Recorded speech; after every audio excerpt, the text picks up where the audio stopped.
Hey everybody, this is Rydo and we're back to another live stream of Hearthstone. Today is Monday, April 29th, which means technically I guess Borderlands 3 comes out May 1st in a couple of days, but in all reality, for anybody who cares about the Epic Store exclusivity, it comes out in 6 months. So that's a weird position to certainly be in. We have daily quests here to do today. Over the weekend, I finally got all the scheduling I needed to do with videos, so I'm caught up on that and ready to start playing some horror games for Halloween, which, you know, being 5 months ahead is certainly a lot better than being 3 months ahead, which was probably my record before. This is, of course, being accomplished by the fact that I'm making shorter length episodes, 30-minute episodes instead of hour-long episodes. That won't stay true for the Halloween month in particular, because I'll definitely want to squeeze everything into the month of October. Let's see. But yeah, then I'll probably go back to 30-minute episodes until I'm at least 12 months ahead. Of course, Hearthstone is not that far ahead either, so I need to break up Hearthstone episodes. We need to play Shaman, clearly Winter against a Shaman, and then play some Pirates. We only really need to do this. So they choose your champion and watch on Twitch to win at least 2 card packs. Has ended up with each account getting 2 card packs. So I don't know if the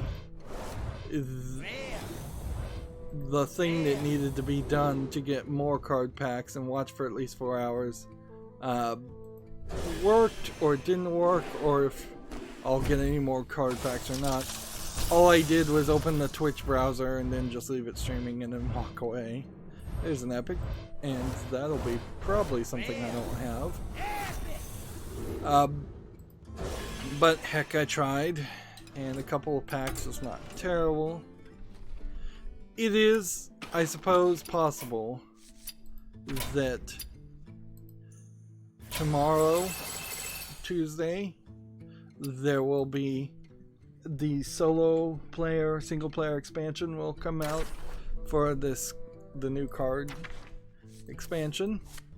There hasn't been really any advertisement about it or anything, and you know, Activision Blizzard is just terrible on these factors, and this has just gotten buggier and buggier as far as their database system marking cards as new. So yeah, the single player sales just says coming soon, and when you could have pre-ordered the Rise of Shadows bundle, which is no longer here, it said before April 31st you'd be able to open the packs. One would have kind of assumed that that also included the single player expansion starting to happen. So yeah, decent chance. I guess I'm just stuck at playing ranked. Like, you kind of just have to do it. Like, I still want ranked wins, and I'm not gonna play Hearthstone enough to have this precious, oh, I can get up to rank 13, I can get up to rank 12 if I just play Paladin and only Paladin. But all these daily quests and all these cards would then have to be played in casual mode. And I guess if I had 500 wins with the Shaman already, ranked wins, then there's a reason. But I'd have to also kind of remember if that's the case. We don't have a lot of news. Not a lot video game wise happened over the weekend. Let's see. This, then this, and then this, and then the turn. So we might end up with shorter shorter episodes. I think that's where we're really going with this anyways, is shorter episodes will just become the new norm. Let's see. The Dying Light had a tweet where they have more than 60,000 reviews on Steam. This is interesting because we really so far haven't heard a number about how many reviews is a good number of reviews. Like, personally, I've said if something has more than 20 reviews, you can probably trust the review average then. 60,000 is a lot more than 20. Dying Light is a game that's 3 or 4 years old. My point there, I think more than anything else, is the fact that lots and lots of games don't have 60,000 reviews. And in comparison, if we're saying 300,000 is a good number of sales for a small indie game, and 3 million is a good amount of sales for a big AAA indie game, I'd say Dying Light is a big AAA game. So you're talking a little bit more than 55. Yeah, it's like 5% or maybe 0.5%. I don't know, I might be getting things off on the decimal point there. I'd have to pull out a piece of paper. Yeah, I'm gonna say it's 5%. Yeah. Yeah. About 5% of all the people who bought your game reviewing it. Even that seems really, really high. So yeah, there's something to be said here with the idea of reviews, particularly on Steam, not being very fluent, or, well, fluent's the wrong word. Frequent would be the right word. Dying Light, for example, is a known to be really good game. So it's not really surprising that there is a decent number of reviews on it.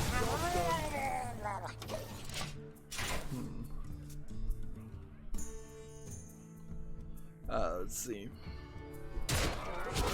TechRaptor has an article here. Kingdom Hearts 3 DLC Remind announced by Tetsuo Nomura, which seems to be not getting very much details as far as what it is. It's probably gameplay DLC, would be my assumption. The DLC will come with a new scenario as well as a new secret and limit episodes and their related boss. So yeah, not super surprising there because of course any game that is in development is going to have some stuff that either would be left on the cutting room floor or gets put out as DLC. That's just the new way of releasing content. I would argue, frankly, that it might be better if we saw the death to a lot of DLC and instead saw the beginning of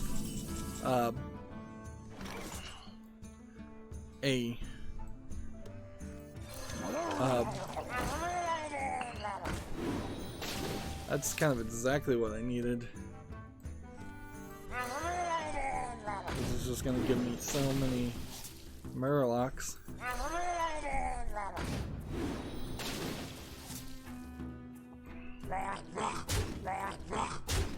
Like, yes, I could have gotten more cards by playing the 1/1s, but this is working pretty well. Yeah, I kind of would like to see the end of DLC and instead just see things that are left on the cutting room floor show up in the sequel. The odds that even Kingdom Hearts 3, which arguably is a series that should be ended and rethought through and then turned into like a what would I do with it? I would turn it into a remake, a compiled down and better simplified game. I think same could be done with like the Mass Effect series. If you take Mass Effect 1 through 3 and Andromeda, squish that down into a nice tight experience, that would be something that, like, an abridged experience really would be nice for a lot of these older series. A remaster to take the general concepts and get rid of the fluff that doesn't matter. Halo, I think, also would be potentially something close to that idea, although perhaps Halo in particular doesn't have any appeal if you don't have all those old maps.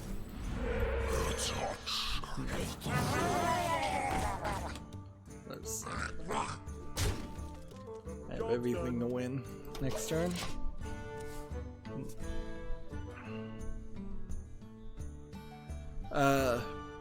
Yeah. But almost certainly there will be some new Kingdom Hearts game.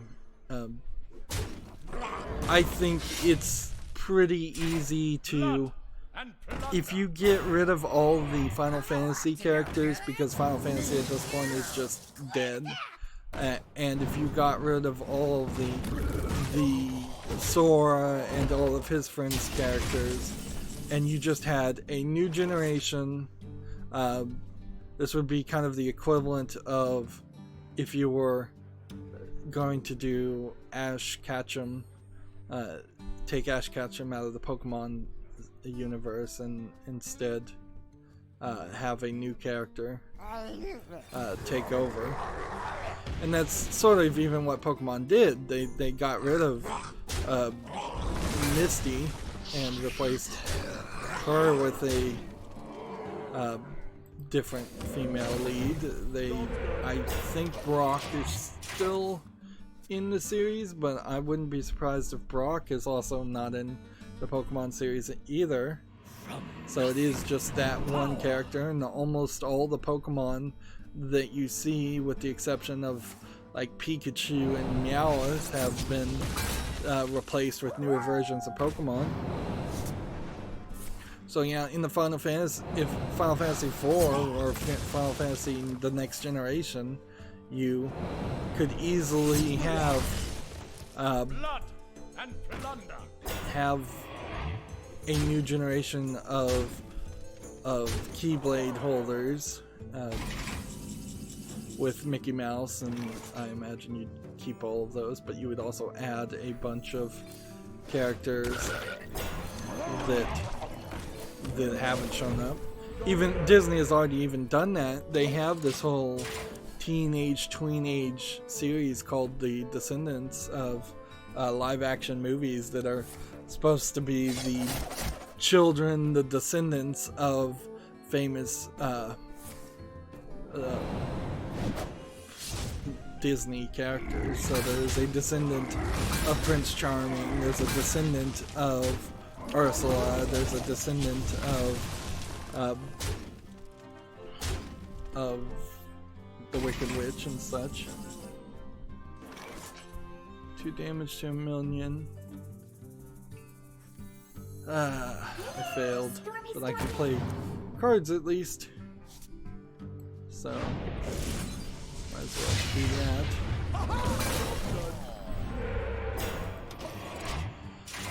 Moving on, we have a game on Steam called Crisscross. It looks like it's a visual novel. It looks very good using the live 2D, at least in part. These screenshots, of course, don't show that, so you kind of have to have these There is certainly, I think, going to be a level of live 2D animations and games that actually aren't using live 2D. This might not actually use the live 2D technology. This might just be animations in general.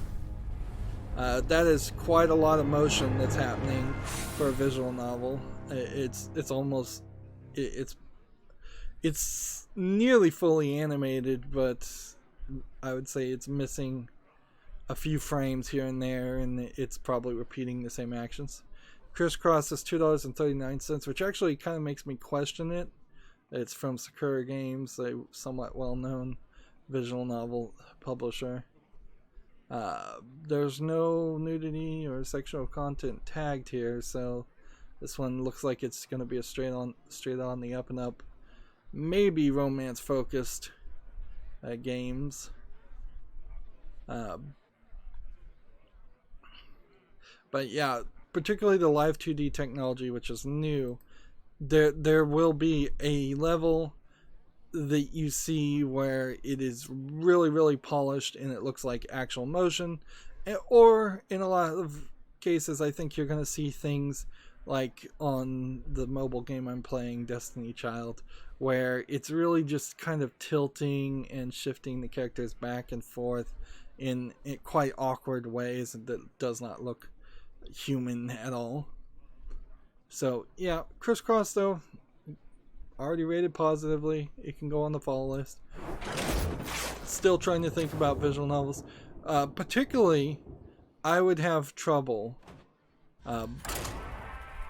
playing visual novels right now as I'm taking back a very laid back approach to making content. No longer am I pushing myself. No longer am I struggling to have 4 or 5 series come out on a daily basis.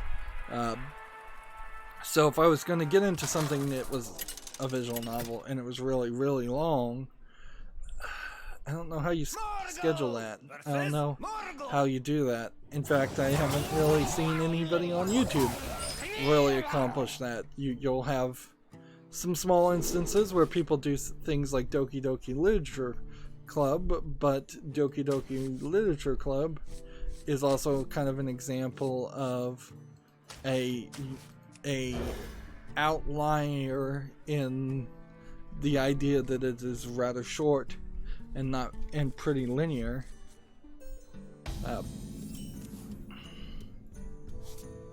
Okay, guess I might as well do this.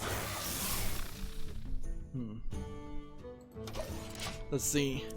Tech Raptor has this article. This is one of like 2 or 3 articles that happened over the weekend that are worth mentioning. Skyrim may not be better together. Mod team's tarnished relationship with the community.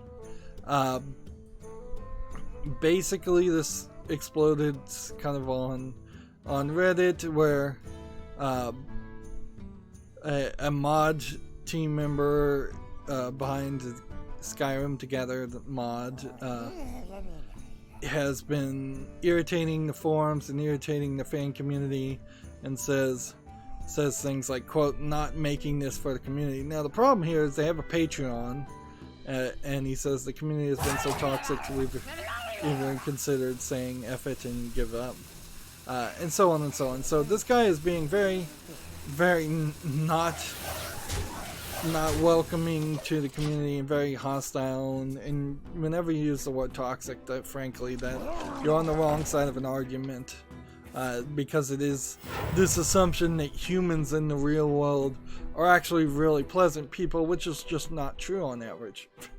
Like, everybody is toxic because that's what a normal human is. They're disagreeable and they have different opinions, and they don't just bow and kowtow to your whims, which is basically what a lot of people want.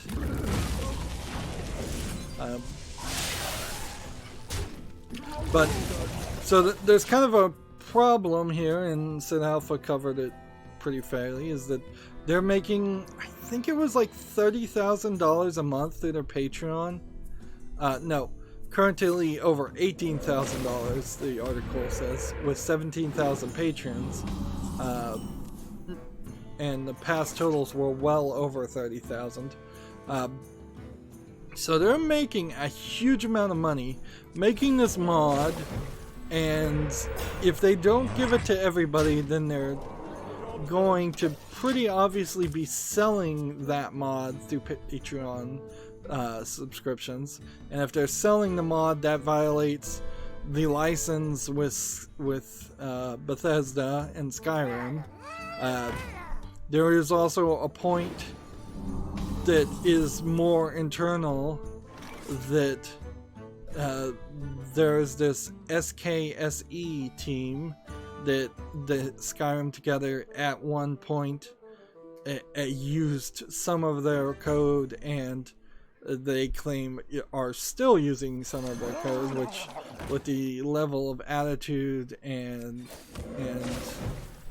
interest and care that seems to be placed by people who are running Skyrim Together, it's very believable that they still are using some of the code, which they're saying that code is specifically has a license to stop at least one person who works on Skyrim Together from using their code, which is an odd thing to do, certainly.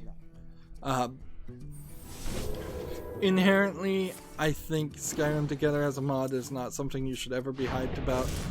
It sounds like from the outside, as somebody who's not been following any of this, that this is the case of a bunch of mod creators who are doing the Yandere simulator thing, that they're really, really close to being capable of creating a finalized product, but they're not close enough to actually do it.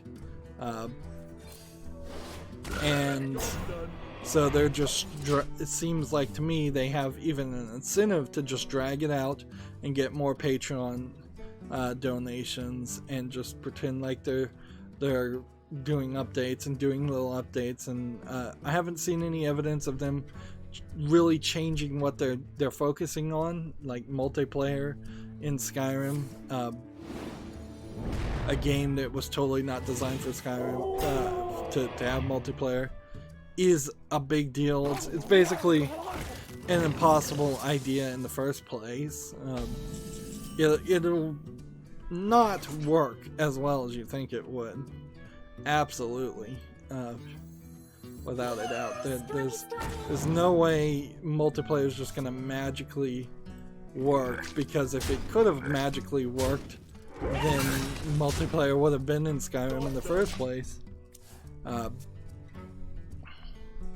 And particularly in Skyrim, knowing how their engine kind of saves the location of every single piece of cheese, where it is, where it goes, how it doesn't do anything to optimize RAM, it doesn't really do anything to optimize save file storage or anything like that.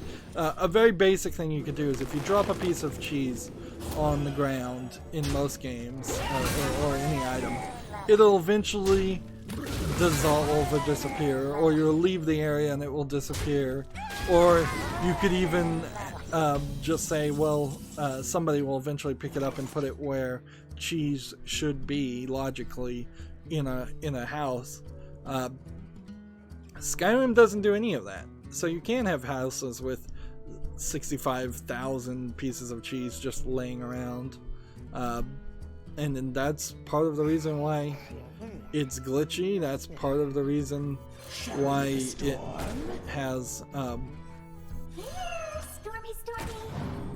it has half of the problems it does have. Alright, kill that one. Kill that one. There we go.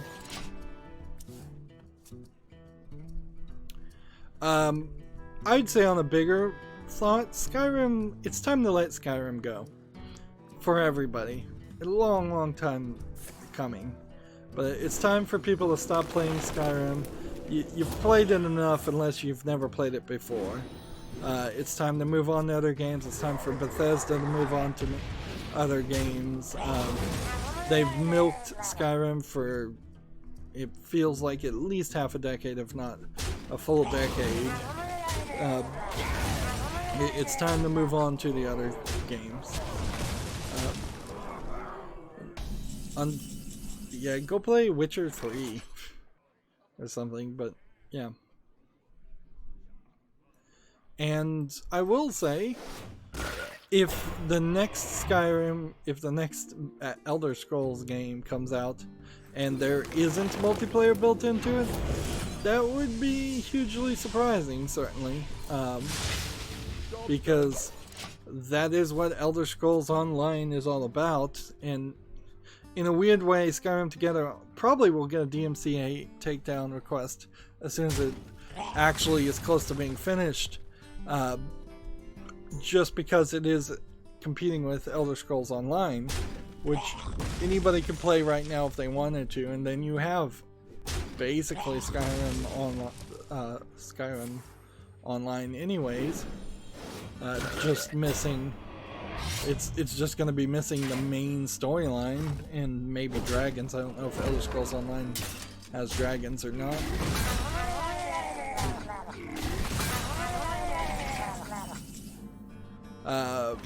Let's see. Plus 2 attack. And this. And this. And this. And then in the turn. TechRaptor has another article. Warhammer Underworlds Online is invading Steam this year. Here's another online game. Warhammer Underworlds, I guess, is not in the 40k universe, so this is more of the past magic fantasy style games instead of the high sci-fi games. Each game should last about 30 to 60 minutes, which seems like it's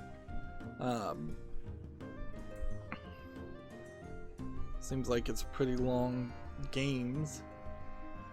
It's a 2-player digital tabletop game where players can choose a warband, build decks, and face off each other.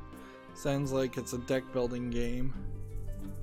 So I imagine people are more familiar with Warhammer Underworlds already, the non-digital version, and this is just a digital version of that.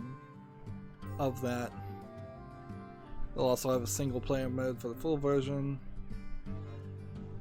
Well, yeah, the Warhammer series is definitely another one of those series where I think about, will I ever have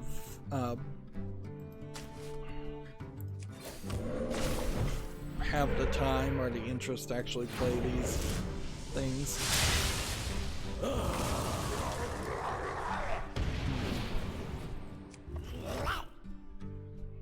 Let's go ahead and get this done.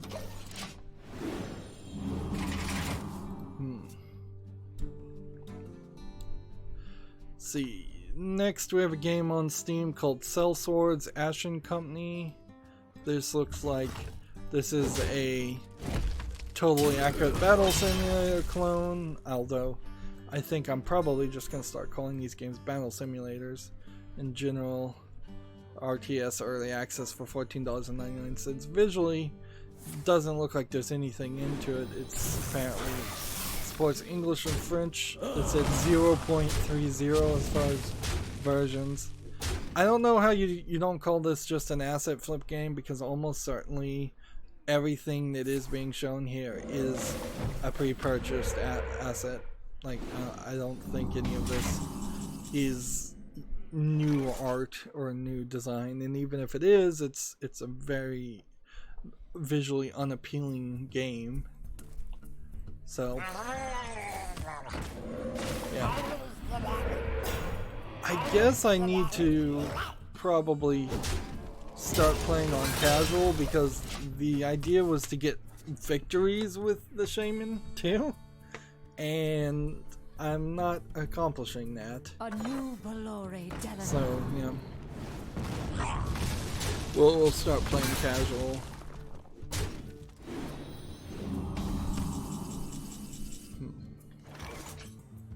Shall we make a storm?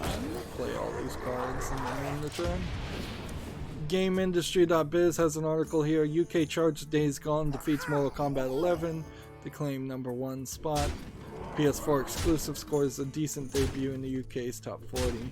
Let's see if we can scroll down here and see where this goes. Days Gone is #1. Mortal Kombat is #2. FIFA 19 is #3 in the UK.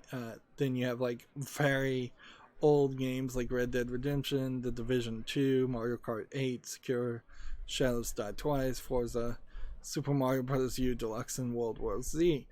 And from what it looks like, World War Z, I think, is a more fun game than Days Gone is. I saw a quick look from John on that, and yeah, it definitely felt to me like that was a World War Z felt like the World War Z movie, for better or for worse, and it felt like that was a more fun thing. Let's, I guess, try Warlock. Okay, let's see if we can actually win with Warlock. And alright, so Shaman had 300 out of 500 ranked victories. This guy has 200 out of 500 ranked victories. So we'll just have to start checking that information more often. More than anything, for the week ending April 27th, it's an example of not a lot of games coming out this weekend.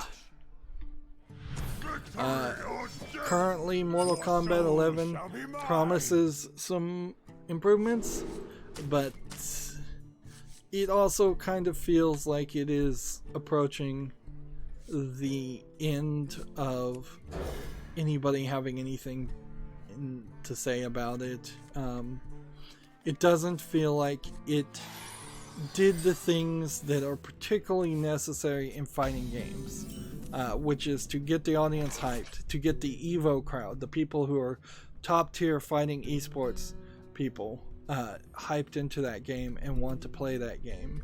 Instead, it is gone for a weird, like, newcomers to the fighting market approach,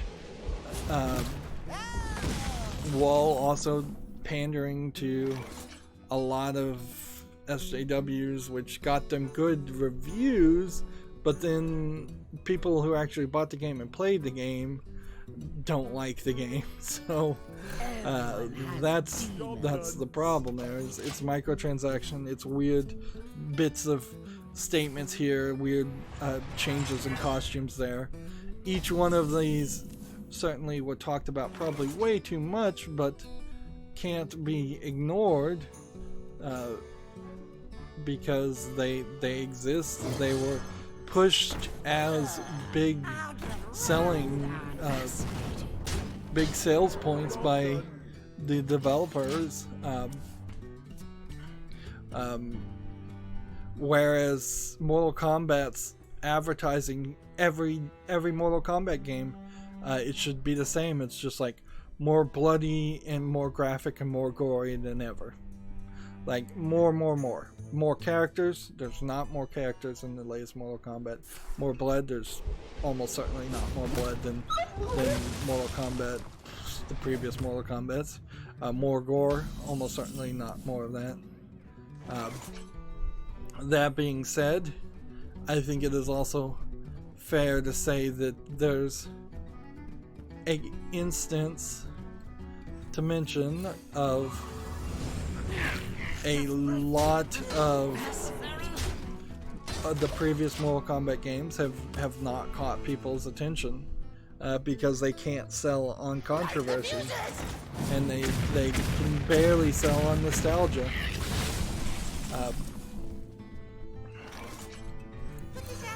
So it's just kind of a dead series until they can figure out something to do with it.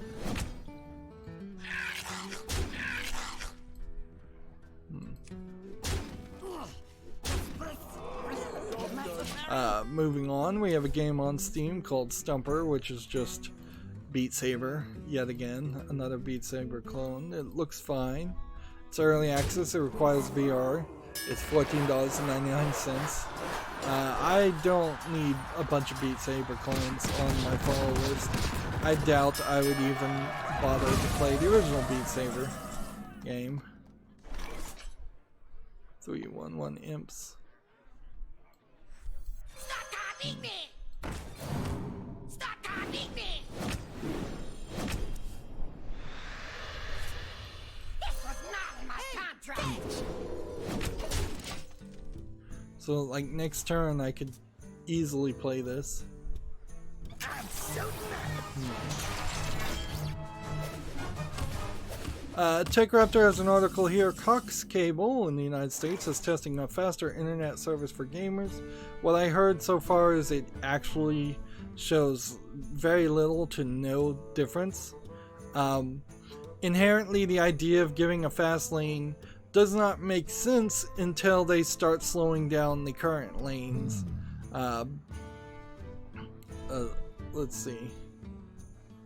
The thing here is there's two types of connections you can have to your house, and it's 100% based on just where you live and who your neighbors are, whether they're using the internet a lot or not. You kind of have to assume that you will eventually have to deal with all of your neighbors everywhere.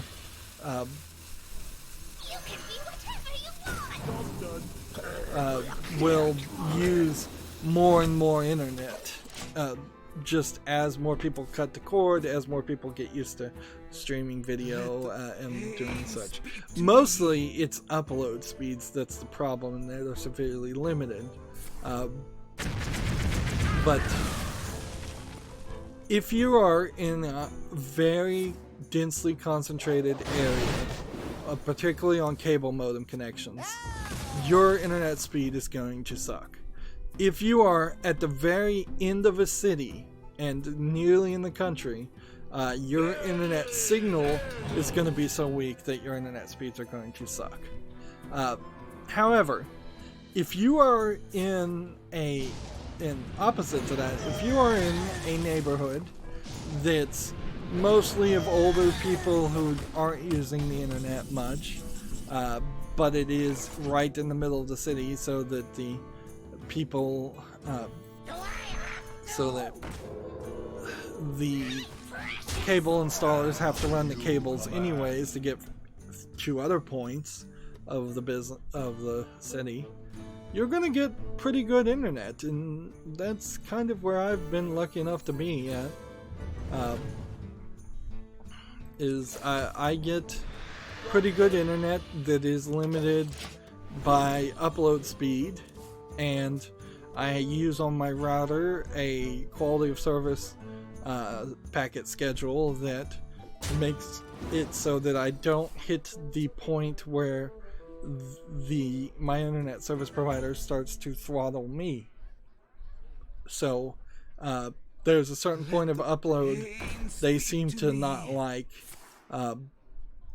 So if I go just a little bit below that upload speed, they won't throttle anything, and it seems like downloads they don't care about at all, at least in single streams. Often when you have multiple streams going on, 5 people watching Netflix in the same house, that's when cable service providers are starting to slow down things and make it worse. Too. But clearly, there was a statement I saw online just a few days ago that said anything labeled gamer, they were asking about gamer chairs, just means a markup in price. And that is, I think, exactly the case here too. Is you will be paying a markup in price for very little service. Cox Cable is not known for treating its customers particularly well compared to any of the other awful ISPs in the United States. So this is not something I would suggest. The only way you could get really, really good internet speed is if you're willing to pay through the nose for guaranteed business level service, and you're willing to call them the second your internet goes out and demand to be refunded for every second you're not getting that guaranteed amount of service, which residential internet doesn't guarantee any amount of service at all.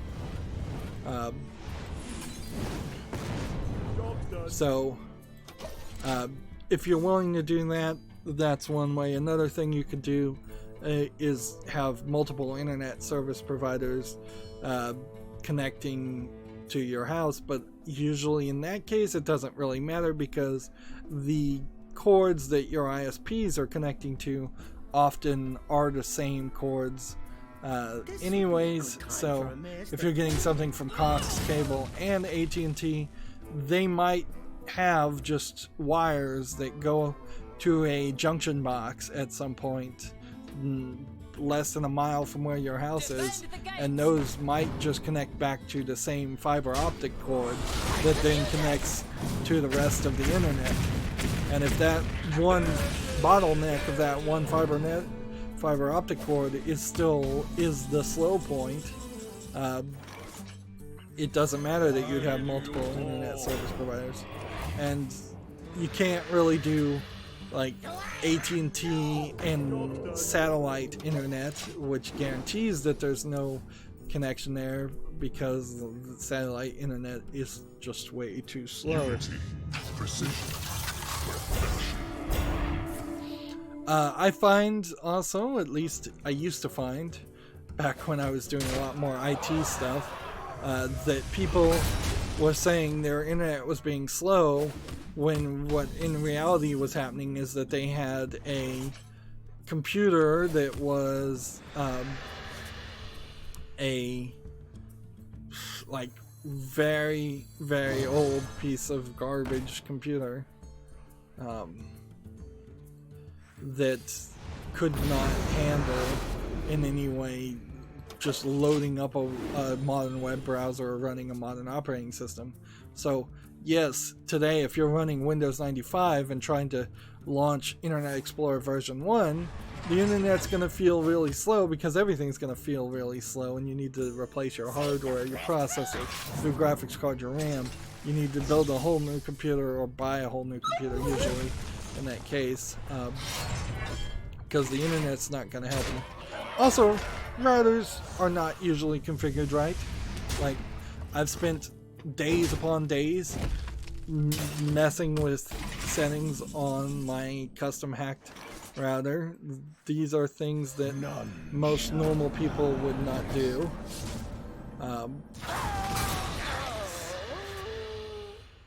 So yeah, it's not really surprising that people's internet speeds are not what they're getting. Also, ISPs lie. They straight up lie. They'll say up to 100 megabytes, but you know, at your house you may be getting 20 megabytes. And yeah, I've certainly seen a lot of that too. Alright, what are we trying to do here? Trying to get Warlock or Shaman victories. That felt like I was about to win. Let's play casual and move on. Next we have a game on Steam called Bullet Harmony. This is a low effort asset flip game. Looks really, really unappealing visually. It's early access, requires VR. It's $12.74 discounted. The video claimed it was a dating game. Like, yeah, Bullet Harmony, the dating game. Yeah, BS. Lie. It's a low effort piece of garbage game is what it is. see. This next one's tag nudity, so let me just make sure none of these screenshots have nudity in them, and they don't. Yeah. Steam still awkwardly awkward about that one. I think they need to probably set some more guidelines on what screenshots can show and what can't. This was not in my contract. Let's see.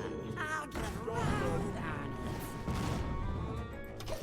it. So next we have a game on Steam called Nico Nin X-Heart 2 Love Plus. This feels like it's a lot of different names of a lot of different games. Love Plus is a game, X-Heart is a game, maybe Nico Nin is.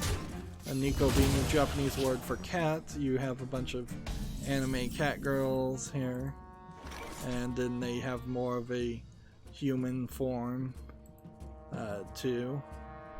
One assumes that this is a visual novel dating simulating game. It's tag nudity, but I suspect it's probably not too much in there. They say they highly recommend you playing the rest of the Nico Nin series before starting Love Plus Nin Nin. This is $4.49 discounted. I assume Nin Nin is just a sound word. What is that? Onomatopoeia? Is that? I've forgotten what sound words mean. Or Everyone has demons. No. but yeah. Yeah, I'll put this on the follow list because why not? Just want to see the reviews on it. It's already rated pretty positively, but seems like I'd have to play quite a few other games before I could even get to this point. Let's see, all characters are depicted over 18 years or older. Let's see. Inappropriate dialogue, sexual humor, mild, covered nudity in the outline. So, yeah, don't expect this to be a full-on lewd game. Do I have to? Or perhaps, maybe, it is better described as a lewd game and not an adult sex game. Fascinating. But every time I see a game like that on Steam, like, the idea that they're going to go back to censorship, I think is, for the most part, been completely driven away from the conversation, at least right now. It would be very, very odd after 3 or 4 months of these games being allowed on Steam for them to do a 180 yet again, but they've already done it several times. That being said, there might be a level of guidance being given, certainly in the background, because we aren't seeing the amount we used to see. We're not seeing just really low effort games with adult content in it. So there seems to be somebody giving some amount of guidance or saying something to developers to say, look, your game is not welcome, this game is welcome, but they're only really seeming to say it to, if they are indeed doing that, they seem to be only excluding the lowest of the low effort games, which, like, the straight up trolling games that they said they were going to stop selling, frankly, seems like we might be seeing a little bit less of those, which is probably a good thing. That being said, you'll have people like Jim Sterling say if Steam just got rid of all of the games he doesn't like, then Steam would be super perfect and all of the competition from things like the Epic Store would just disappear, And that's not true. That is totally not true. Moving on, we have a game on Steam called Hymno, which would look almost interesting if it weren't for the fact that it just has dark screenshot syndrome. You're barely seeing anything here. It looks like it's a platformer and wall jumper game. Seems like at the bottom of the map there's a lake you can't access, although that frankly looks more like clouds. This is just, yeah, not visually appealing enough, even though it's rated very positively. It's free, I guess, so it's worth the price of entry. It says it's non-violent and has no deaths. That really doesn't mean anything to me. But I think you're gonna quickly find, if you were trying to play video games that were non-violent and have no death, you would have very, very few games you could play. You're talking being unable to play even some of the most beloved and recognized Nintendo games.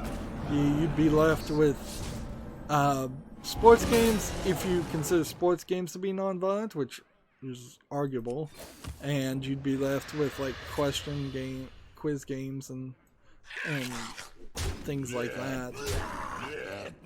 Like, I imagine you could play baseball and say baseball's non-violent, but if you're playing football, it's hard to make that argument that that's a non-violent sport.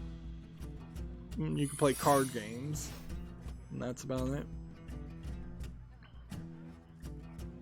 And see, even a lot of people, I will levy this accusation without much evidence.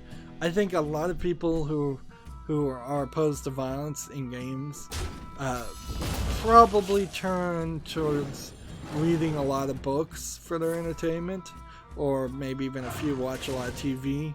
And in comparison, you are definitely going to see a lot of violence in books and TV that is overlooked.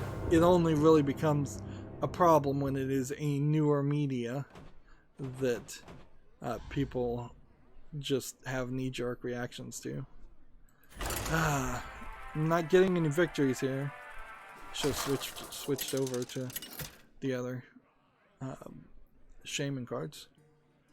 Moving on, we have a game on Steam called Furry Shakespeare, to date or to not date a cat girl. This animation style looks a little iffy, but not terrible. This is a out there concept, playing a furry game based on Shakespeare characters.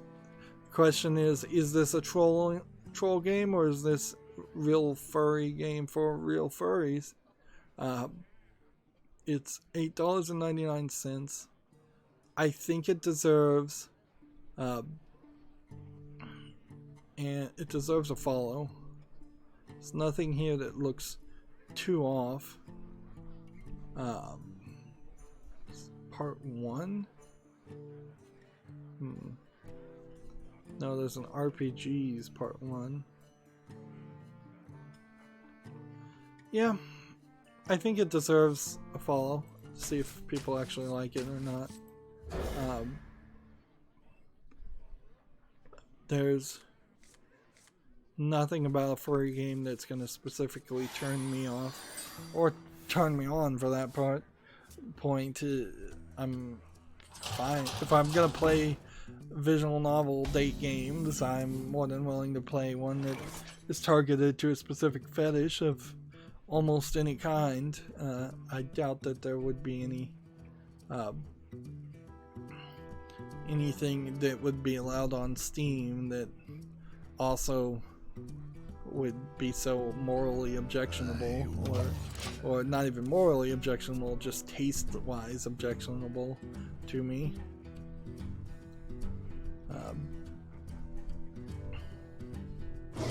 In fact, I've got a pretty good collection already of visual novels of different flavors, if I can ever get enough time to play them.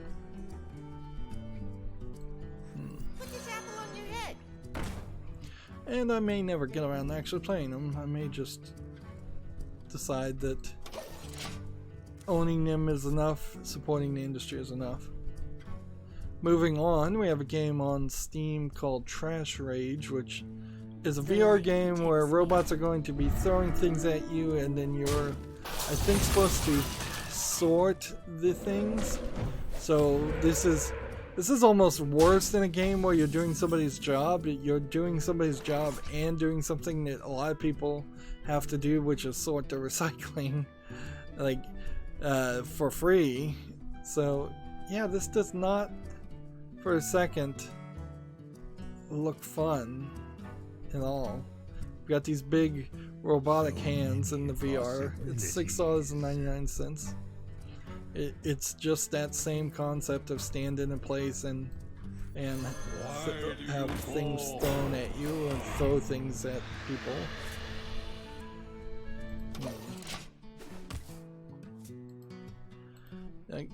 It really goes to show how VR has not innovated at all. The developers of VR content have not innovated at all. It's kind of like the difference between a 5.1 surround sound and a 7.1 surround sound.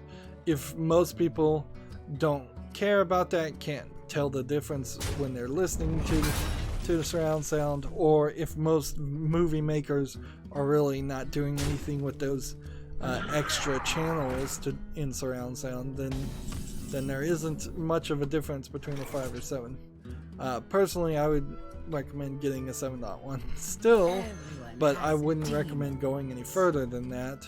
So now they've started to try to push like 9.1s, 10.1s, 12.1s. It gets crazy after 7.1. I think 7 is probably the best number, but it's probably never going to become a standard where somebody living in an apartment and have tiny 10 by 10 foot rooms are going to try and install 7.1 surround sound. Sound bars, arguably, as far as surround sound, have done more for a lot of people, because at least it gets you away from very poor quality stereo audio built into TVs, which by far most people are still using.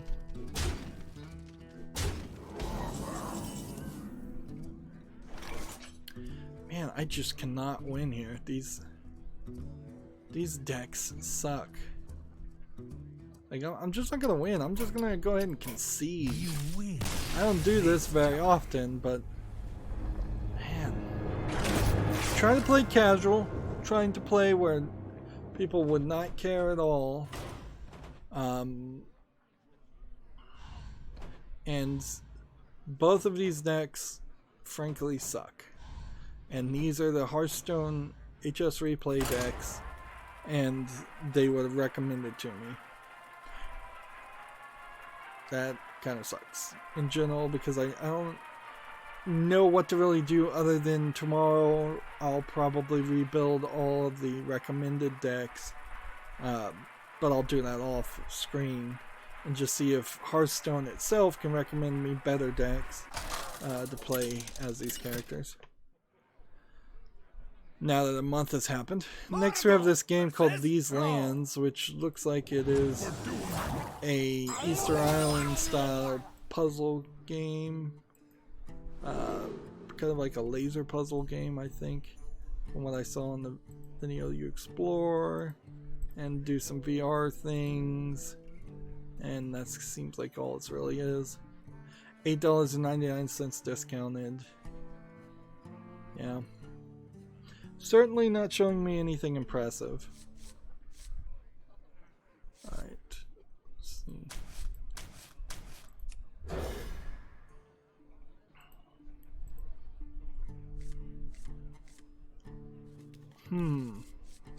Here's an idea. Should I have a hard out? Like, right now, there is a... right now there is an hour that's gone by, and if I were to just say right now, okay, that's it for for the Americas account. I'm just going to play these off screen.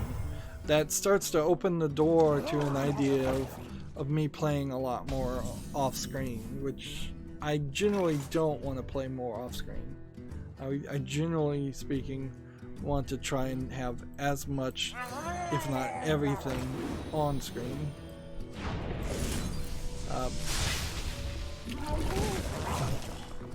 But That's incredible. certainly not doing well when we've had exactly 0 wins in an hour of gameplay.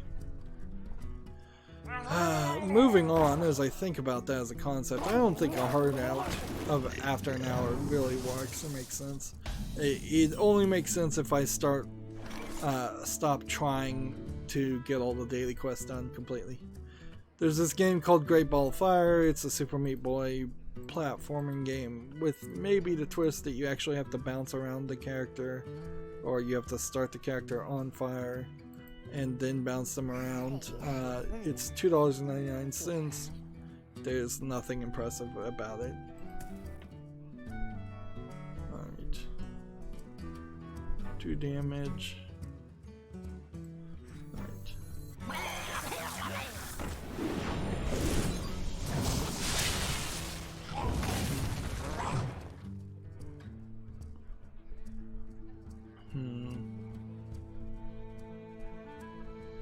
Have to take that one out. I think that's probably what happens most of the time anyways.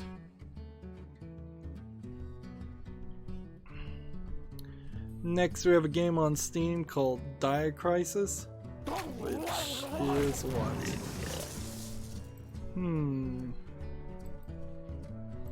It looks like it's a side-scrolling platformer or point-and-click adventure.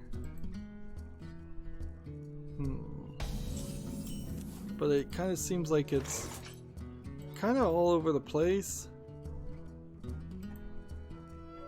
I'm seeing a lot of cutscenes in the videos, but you're stranded in a blizzard, things seem to go crazy. I don't know about this one. $31.99 with 20% off. I think at that point, there's clearly a problem. Let's see. We're not any big company, actually created by one developer. New pricing coming at the end of May. Yeah, so what? Like the new pricing is not even guaranteeing that the pricing will be lower than $31.91. It very possibly is saying it's going to be higher than that.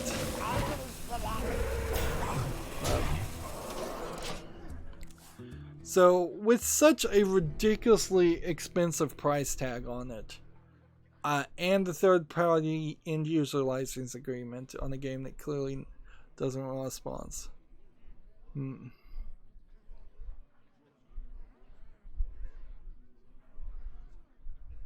Let's see. There's a negative review here. It goes on and on and on. There's a hugely long review here. That's in English. That's negative, and that's the only review. What to do? So the review says it's been in development for 5 years, since 2019.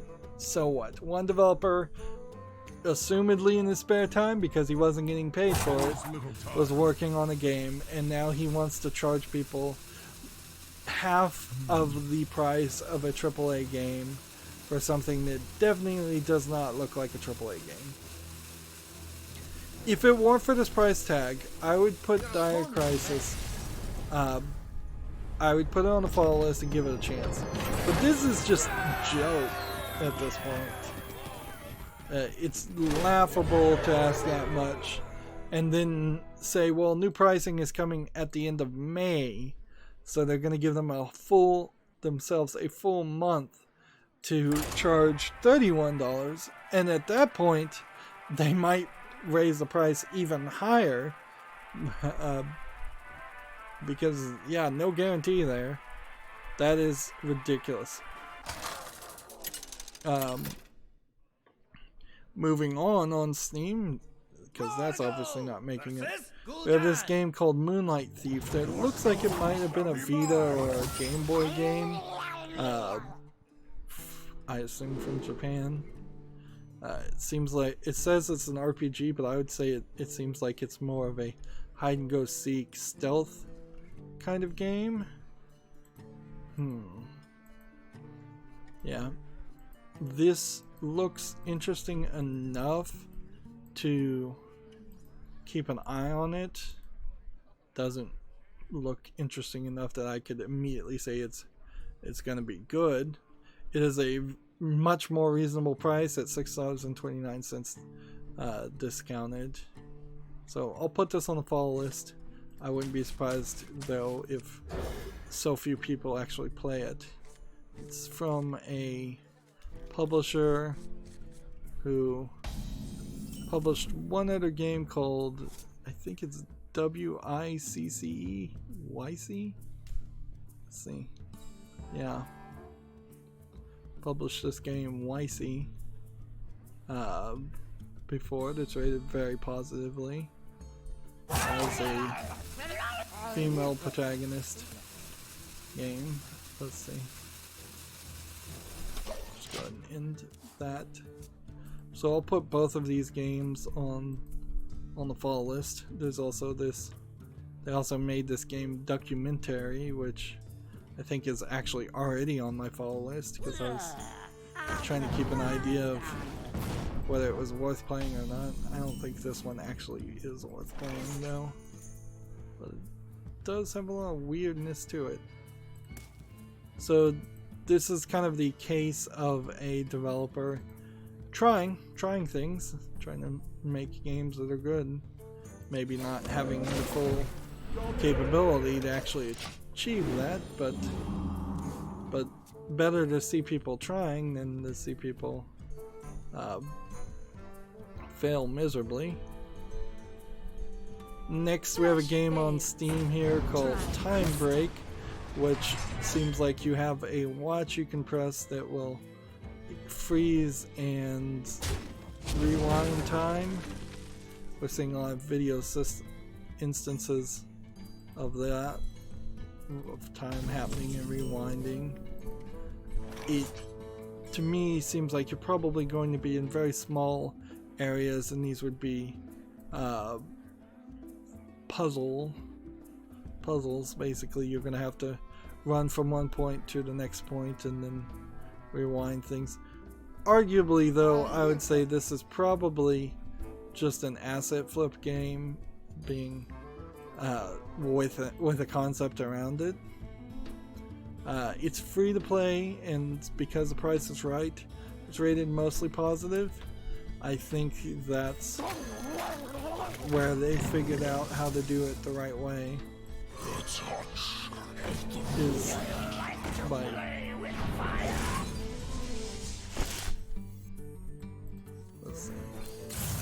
by just, oh darn it, I did not see him on the field. Yes, so I would say if Time Break looks interesting to you, it doesn't require VR, it seems, or even support VR. So it's out there to try. I don't think it needs to be on the follow list because it's free. I don't think you'd spend more than a few minutes in the game, 5-10 minutes, and then you'd be bored with it. Next we have a game on Steam here called Infinitely Up 3, which is just odd Tetris puzzle piece stacking physics game. We've seen a lot of these, 59 cents discounted. Pretty much, if anything, 59 cents at the discount tells you it's not worth your time.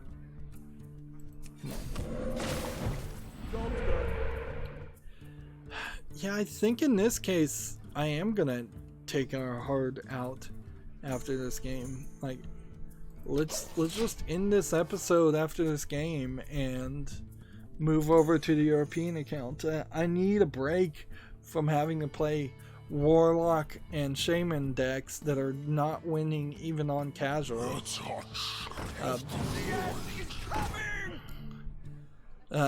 Next we have a game on Steam called Idle Cooking Emperor, which looks like it's an uninteresting strategy game.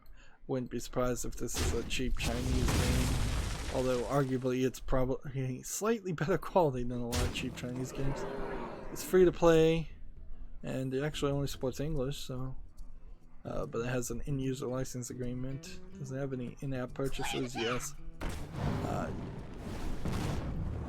Probably not worth anybody's time to play that.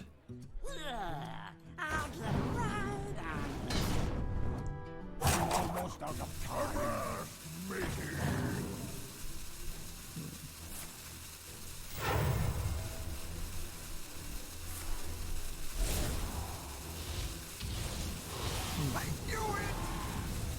And see, I may have a lot more games to talk about. Let's just concede again. Let's just try to save some time here. So, we may just have to jump back at the end of another recording to this, but America's account is not treating me well today. It just isn't. 2 more victories.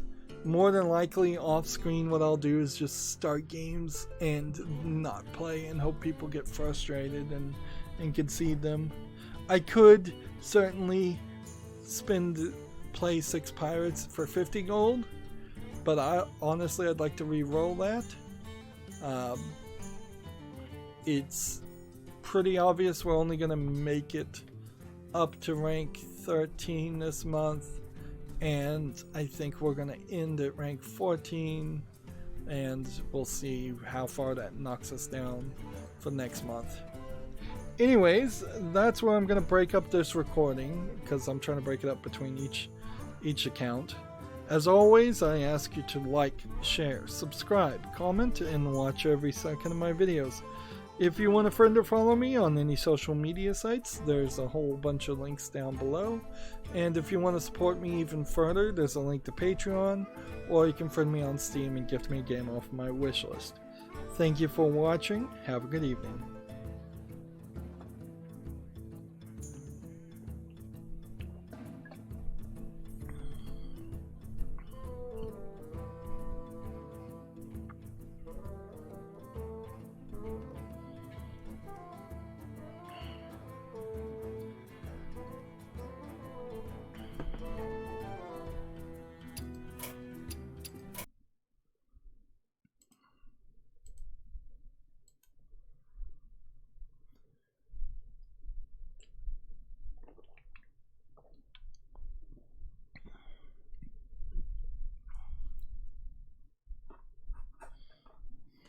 Come on in. Spend an evening by the fire.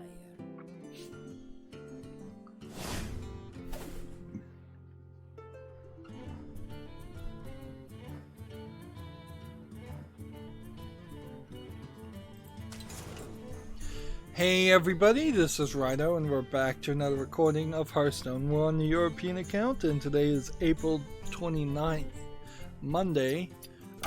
We had a choose your champion and watch a Hearthstone tournament for 4 hours on Twitch thing that you could do, I believe is now over, and it got me 2 packs.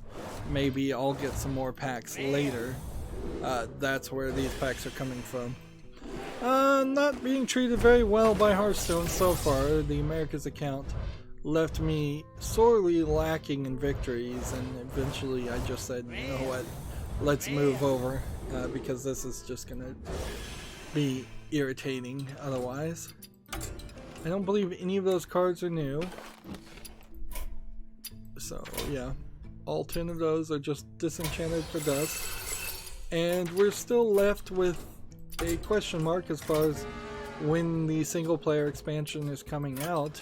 I wouldn't be surprised if it's tomorrow, but I've been saying it's Tuesday or Thursday for the past 3 to 4 weeks for an entire month now, so you really can't trust me on that at all, can you? So we need to play rogue cards, and we need to play paladin and priest games. The good news is paladin decks work pretty well. So if I just come over here and choose this paladin deck and play, not only will that probably get me some victories for the daily quest, it'll probably get me up in ranked play, which would be nice because we're ending ranked on the Americas account with a high of 13 and at rank 14. It would be nice if we could get the European and Asian accounts also up to that tier. That would add a level of confidence about my skill when I'm playing the right decks and it's working correctly. I'm not going to trade anything in this case. And we've got a lot of news, but not a lot that actually matters, quite frankly.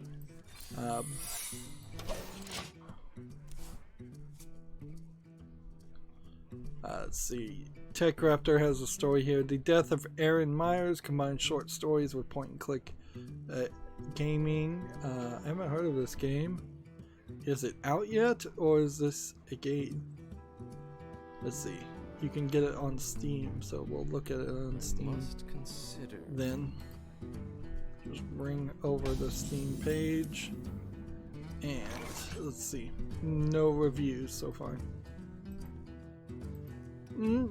Interesting that I missed this game or have forgotten this game. It's very possible I didn't miss this game, and it is on my follow list. I'm up to the point where I'm going to do recordings of the Halloween month. I think after that, a follow list cleanup series live streamed now and then released in November works pretty well. Death of Aaron Myers does look like it's a fine point-and-click adventure game, and I am a sucker for point-and-click adventure games. So I will definitely make sure that that is on my fall list. There's a lot of fall list cleanup though that needs to happen. Okay. Got something to hide? And then this. And then this. Job done. And then the turn. Tech Raptor has another article here. Nintendo Switch 8.0.0 update adds overclocking via boost mode. So, I don't know how that would work. Though. Effectively, boost mode overclocks the CPU, which usually runs at 1 GHz to 1.7 GHz in some situations. This theoretically allows games to load faster and perform better. After 8.0.0 went live, updates for Super Mario Odyssey and The Legend of Zelda were released. These updates supposedly reduced the game's loading times fairly significantly. Yeah, I guess if you in every load screen can say, alright, overclock the processor for the duration of this load, because we know that the duration of this load is going to be a limited amount of time, that kind of makes sense. One would argue that boost modes have done a lot for CPUs, but I personally don't like them. The idea of spending the extra processing power to determine that you need more processing power seems counterintuitive. I personally would just like to see the core clock speed, the base clock speed, always moving faster. unless you're talking something that's trying to be power efficient or save battery, and then it makes a lot of sense to have some cores on a CPU be slower and some cores be faster and have a boost mode. And the Tegra processor in particular on the Switch is a mobile processor designed for efficiency. I wouldn't be surprised if eventually we found a case where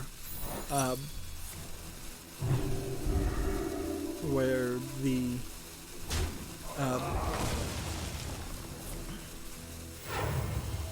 where some game goes into boost mode for so long that it causes a problem.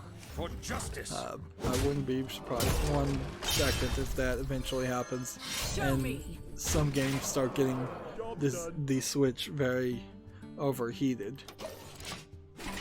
1 gigahertz is particularly slow, though. I think the Raspberry Pi 3B Plus, for instance, I think it runs at like 1.2 gigahertz itself. Maybe it doesn't have as many cores, so maybe the Tegra has like 8 cores at 1 gigahertz. But threaded speed is not as good as single core speed in most instances. Is someone injured? The article continues, says fast travel time. Boost mode reduced Breath of the Wild's fast travel time by 8 seconds, shrine entering by 3 seconds, and file save loading by 10 seconds. So that's definitely noticeable speeds. The question, I guess, would be how long in total does it take to fast travel? Was it 16 seconds, now it's 8 seconds, or was it 30 seconds, now 22 seconds? Because those two could be big differences. For justice. Job done.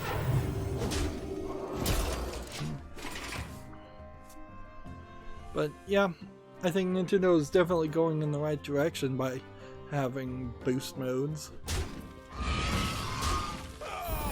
and trying to use their processor as much as possible. But it is also arguable that the Nintendo Switch in general is too slow and too old hardware already, and it's time for them to it's already time for Nintendo to think about a Switch Plus with a faster processor inside of it.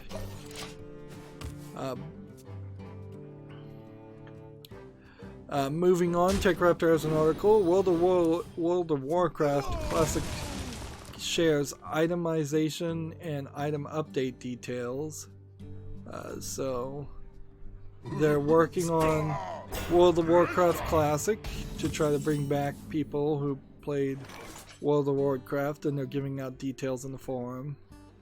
World of Warcraft Classic almost certainly is not going to feel as much like World of Warcraft originally felt like anyways, but it will be something somewhat like that. And I don't know if it really is going to get too many people back into playing World of Warcraft, frankly. Let the pain speak to me. Usually I don't talk about Kickstarters, but I seem to make a special exception for games made by Cyan. So their Destructoid put out an article here. Mist Developers Firmament Kickstarter hits its goal. Or Mist Developers Firmament, as in the developers own the game, Firmament hits the Kickstarter goal. That's a weird way of phrasing that. I don't know if it's hit all of its Kickstarter goals or just enough to guarantee the game is getting made, or at least promise that the game is getting made. Reporting for duty. Let's see. I can't do anything here. I'm still gonna end up losing. Today is not a good day for Hearthstone, I can already tell you. Now, I do wonder if sometimes it's just attitude, and sometimes I wonder, though, if it is just everybody is playing at the end of the month, trying to get their rank up, and so people are taking it more serious these days. But I'm playing on I'm playing on ranked right now, so I should probably be playing on casual. Like to play with fire? Because yeah, that certainly was my case too, is that I wanted to increase my rank. Reporting for duty. Next we have a game on Steam called Zyke Run, which feels very black and white and minimalistic, which can be a good thing or can be a bad thing. Every single screenshot there really has failed to tell me anything, so it's really only in this video that I might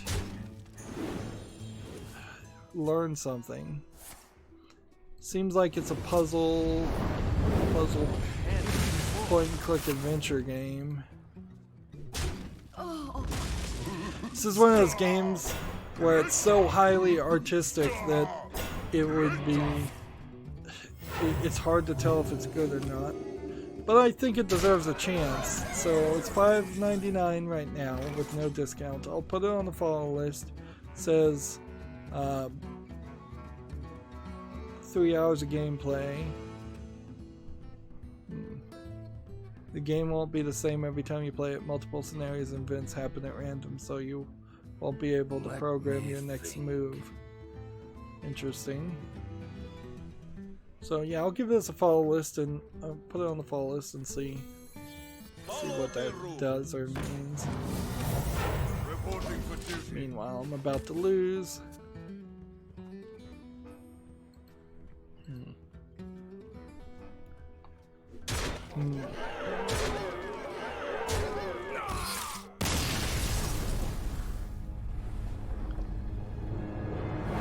And see, I said I could win with ranked play, and clearly I can't. It's just like the worst. So let's just play casual. GameIndustry.biz has an article. This is probably the biggest story over the weekend that we have to talk about today. Rydo employees threaten walkout over forced arbitration. Now, it is 100% important to point out that every company does forced arbitration. Every company is evil because they do forced arbitration. This is a number one typical. The reason forced arbitration exists is exactly how it's being used. So Riot's not doing anything that any other United States company isn't doing of a certain size.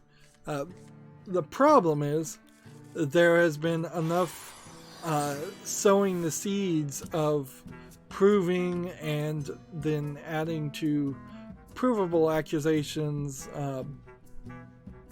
making more accusations against Riot, and it being a sexist, hostile work environment, which I think some of that definitely has been proven at this point. Job's done. But I bet a lot of it is not.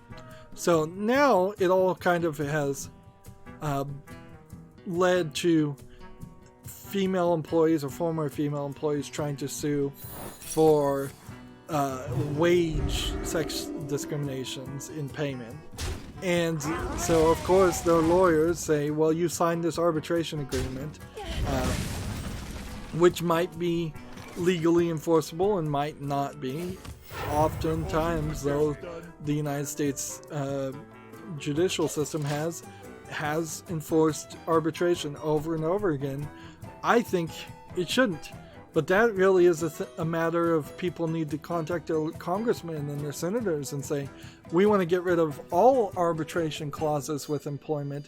It is unfair and unjust that a civil dispute between us, between an employee and an employer, can be taken out of the judicial system and put into a system that is not regulated and in no way as fair or justice-minded as the U.S. courts civil system.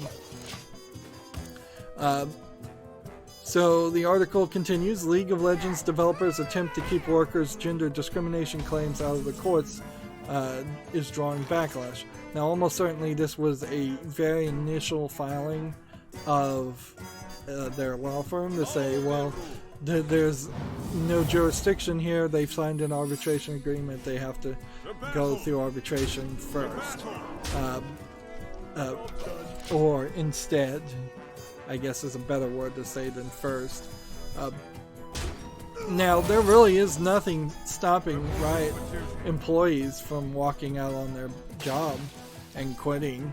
There's nothing, and very possibly this might be the kind of act of civil disobedience, or I guess it's not really civil disobedience, the kind of act that would need to happen in the same way that you can try to start a union by calling a strike in most cases and having employees walk out at any point. Last warning. I suppose you could certainly do the same thing over this instance. We saw this on YouTube, certainly, where employees threatened to walk out and not come to work, and when there was one person who was not spouting the SJW lines, and put out a thing, and they actually got him fired, which I think he certainly had a right to sue both the other employees and Google for ruining his career.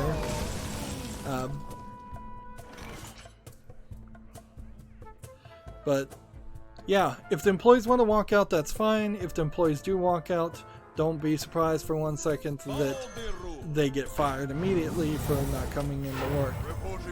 And trust me, there definitely won't be a way of them winning any lawsuits for not refusing to show up to work, regardless of the reasons. Let's see.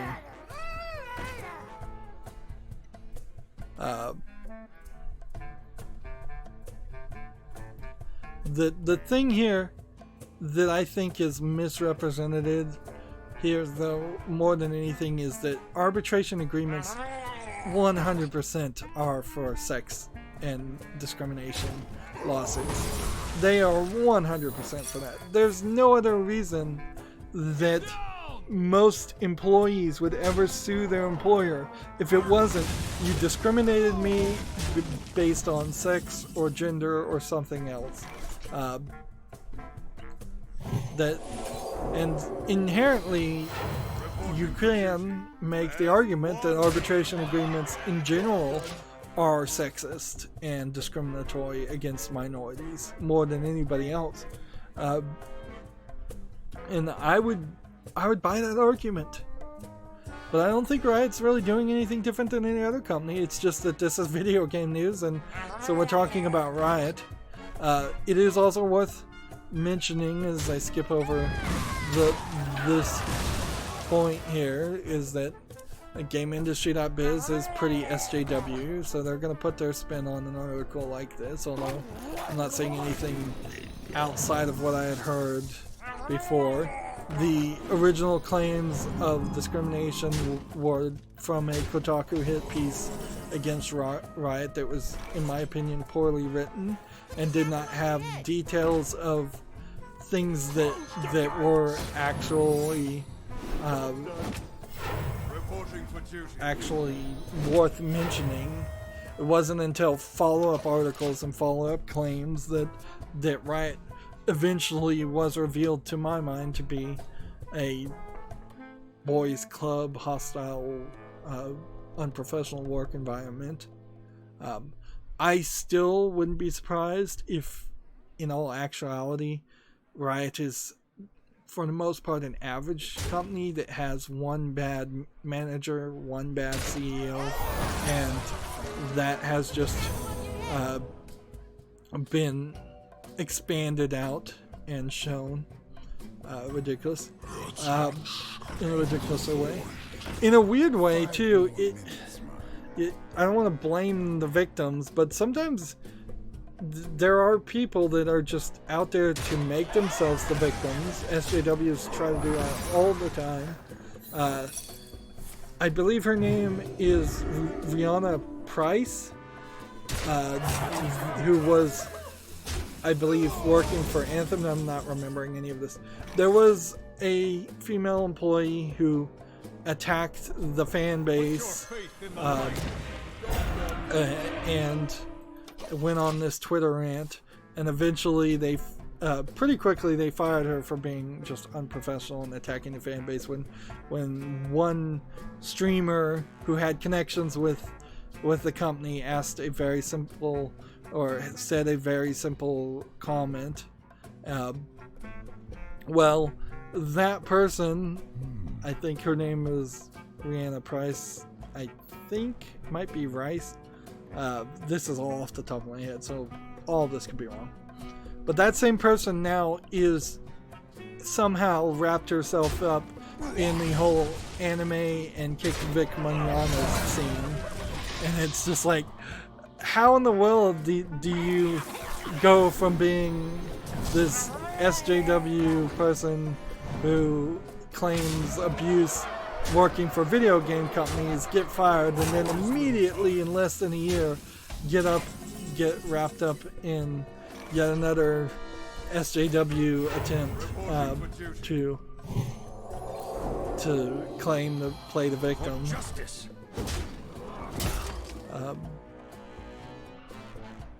Man, I'm gonna lose again. Might as well just play cards. Yeah. And I'm not particularly covering the Vic Mignogna situation. It seems, from what I've heard, I've probably only heard from the I stand with Vic side for the most part, so I probably don't have a balanced input there, but from what I've heard from that side, it seems pretty ridiculous, and it's actually going to a lawsuit, so this will be, and if this actually makes it to a lawsuit, it'll be interesting to see what happens there.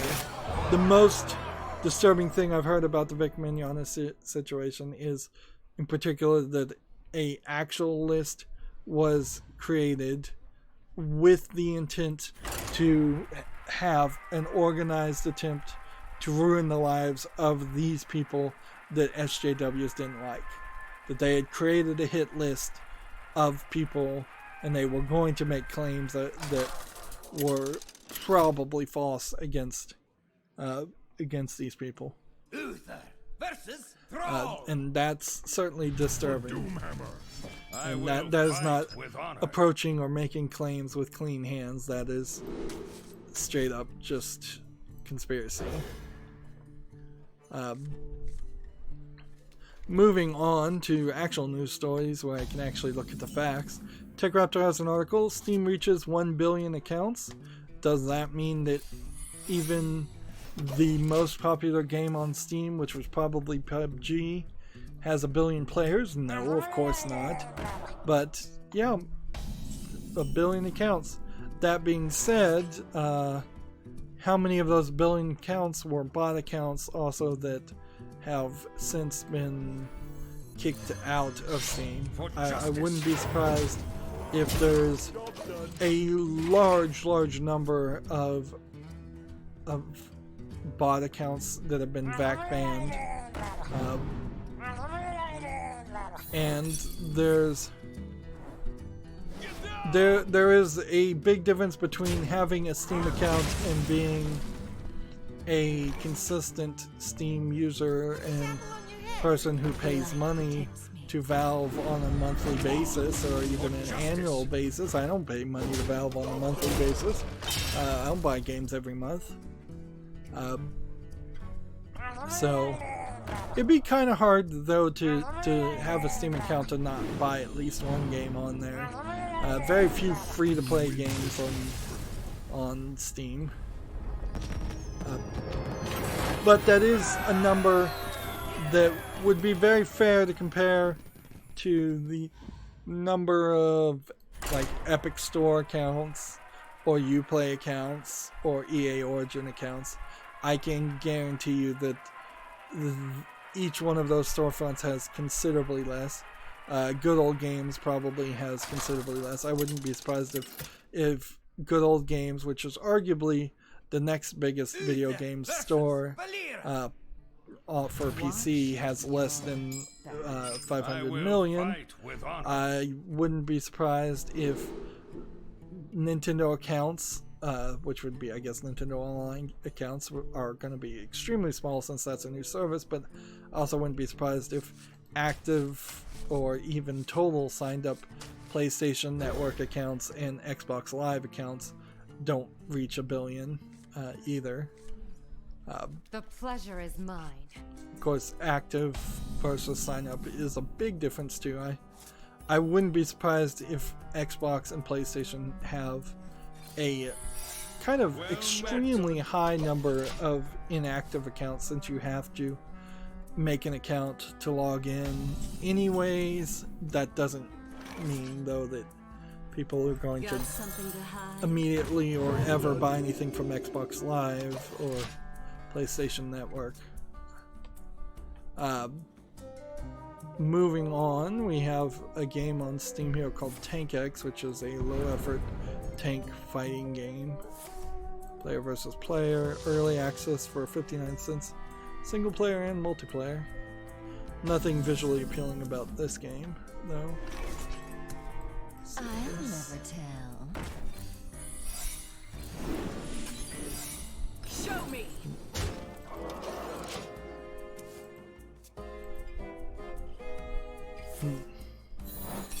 Now this next story might be a big story and it might not. It really kind of depends on whether DO Global Apps has a game that anybody cares about. I'll never tell. Darn it. I'll Play never this. tell. I started watching the 1950s Outer Limits, the original Outer Limits. I don't think I've ever watched that on Amazon Prime. It's kind of interesting watching old sci-fi shows, but honestly, there hasn't. I know that CBS All Access has a new Twilight Zone series, but I'm not going to get CBS All Access, and what I've heard about it, they're not particularly interesting or great episodes. They're sometimes good, sometimes bad, which I think Black Mirror is kind of in the same place. Anyways, from that tangent, 46 DO Global apps have been removed from Google Play following alleged ad fraud.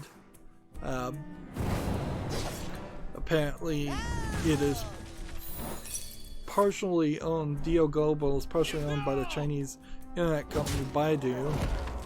It was concealing app ownership details, and a portion of their apps include code that frequently clicked on ads. I have a game I play that is timed just perfectly to make you accidentally click on a purchase button to buy gems in the game, basically. But then I always just hit the back button, and then when I hit the back button it says, well, we'll give you $1 discount if you buy it now. And then I go, no, I'm not gonna buy this. I didn't even mean to hit the button. You popped an ad right under where I was about to click, and it does it like 3 times a week. It's really annoying, and it should not be allowed. So unless DO Games has a game here that I can mention, I'm not sure there's too much to do here.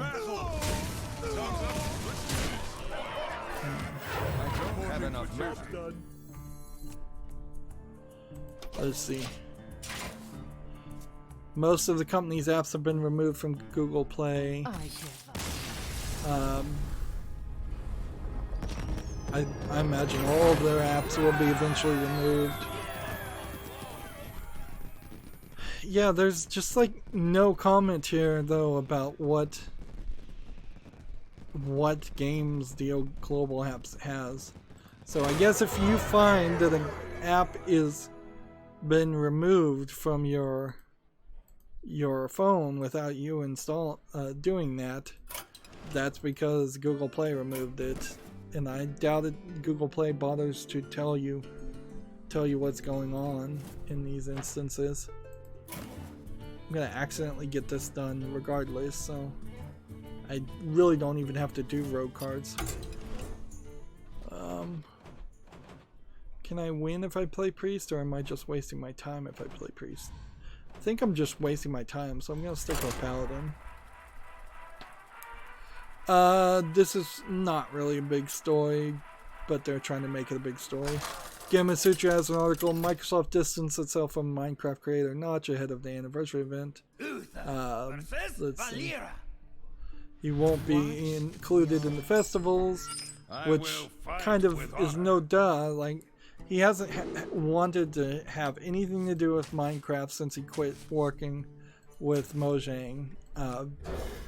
He was tired before he stopped working with Mojang about people tweeting him, about people talking to him about Minecraft. He doesn't want to be defined by Minecraft. He never wanted Minecraft to be successful.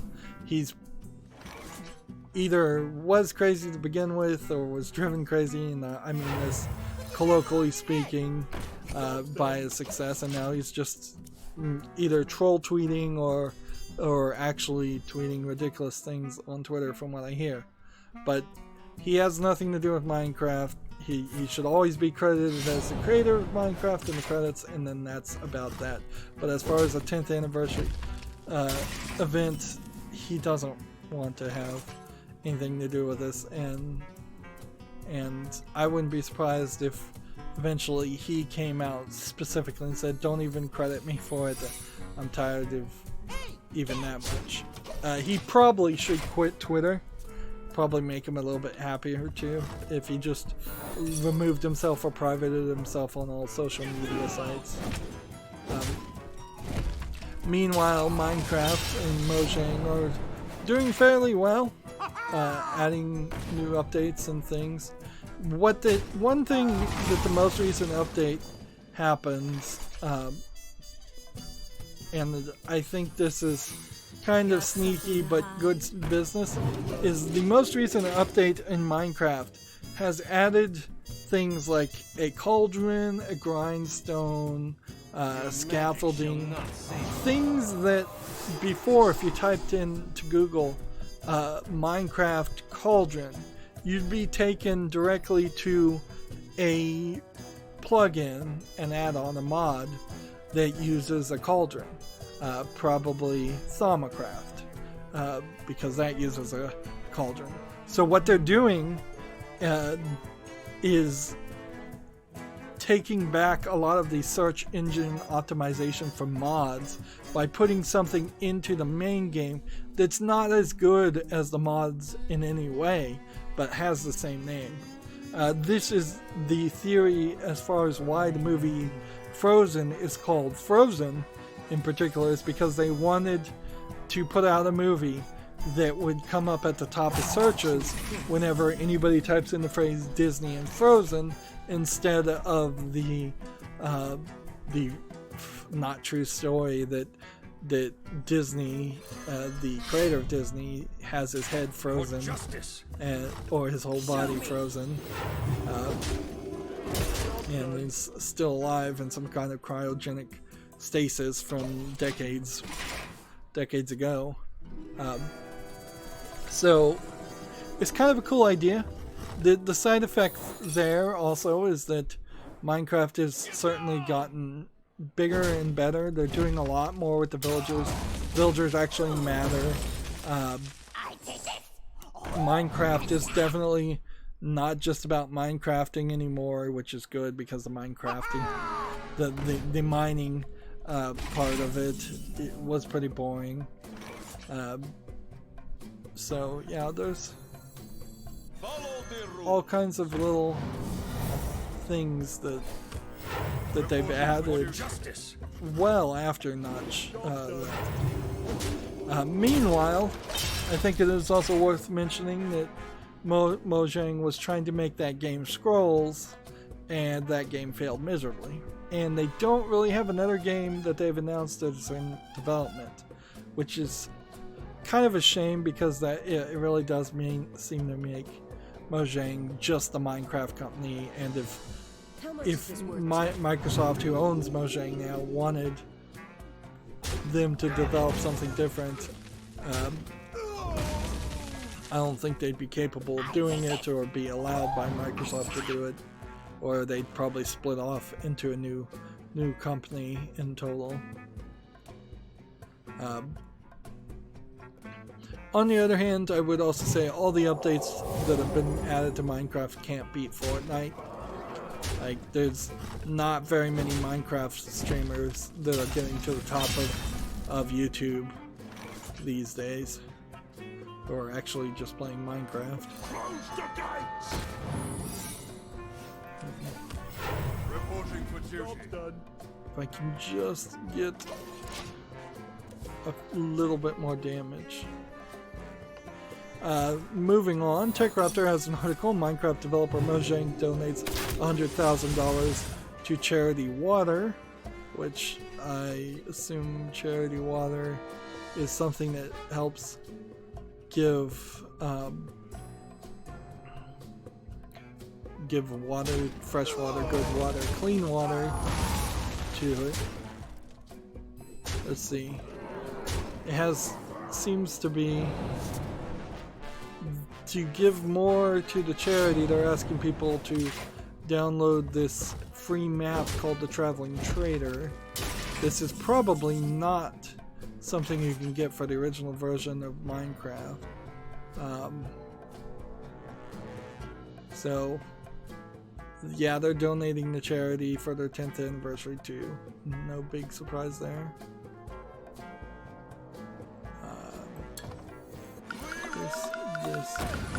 This. Time's up. Let's do this.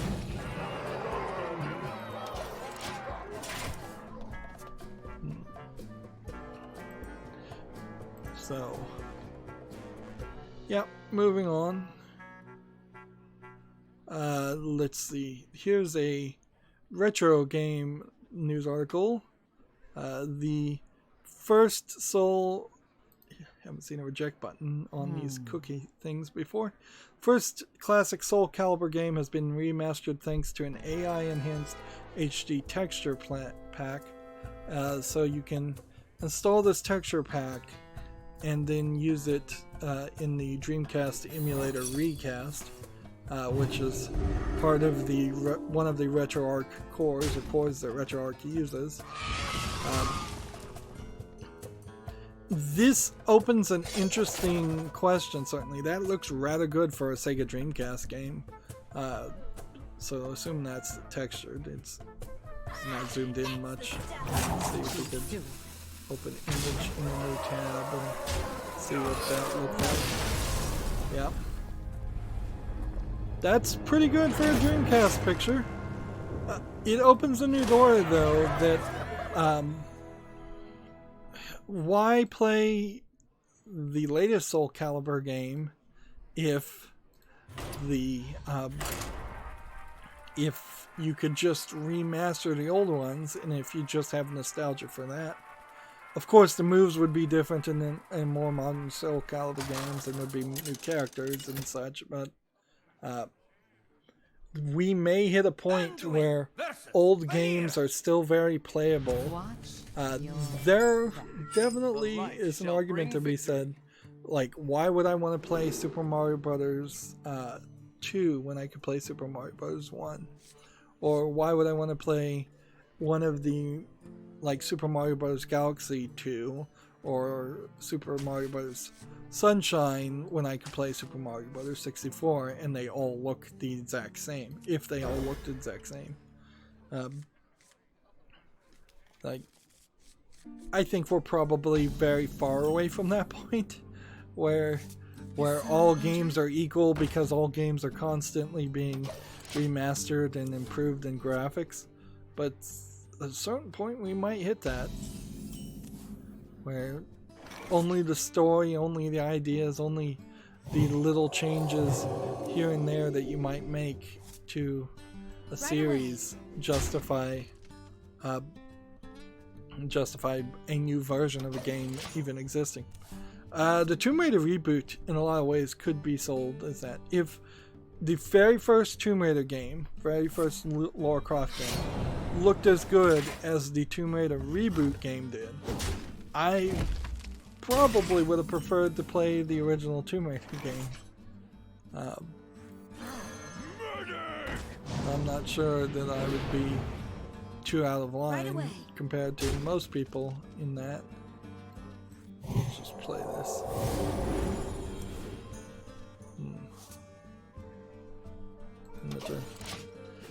Moving on, we have a story here. Epic Games Store exclusive Anno 1800 is the fastest selling game in the franchise history. I wonder why that would be the case. It probably, more than anything else, is Anno 1800 came out just a few days ago, and there's really nothing else coming out during this time. That being said, there's also a way that this could be manipulated to sound like that is true when most people would not agree with that actually being the case, and that would be just a simple matter of the exclusivity deal and the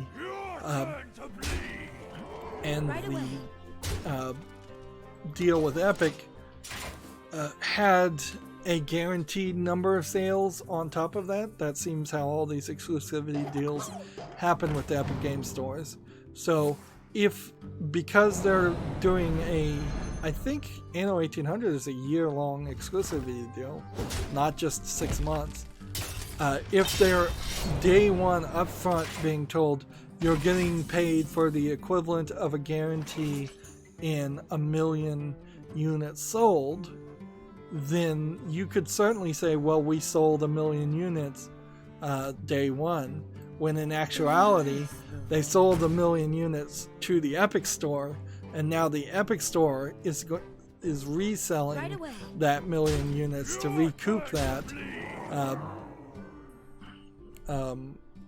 that cost, that expense they spent over the course of the next year. And there's no way, if that's how they're doing the numbers and that's how they're cheating it, there's no way that you could beat that. Like that would just never be realistic to have 1 million units sold in day one in video games. Not until there's several planets worth of humans in the universe, at least. So that might be how they're manipulating this. Let's see.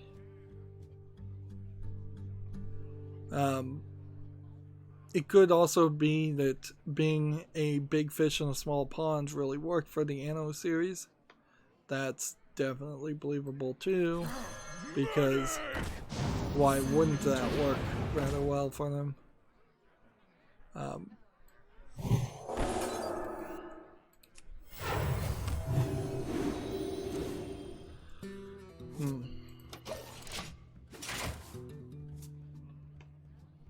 Yeah, I don't think there's too much more to say about that. Meanwhile, personally, I don't think I want to play the Anno series, and I was considering it before, and it didn't seem like something that I was interested in. I don't think I'd be interested in it any more or less because it's an Epic Store exclusive.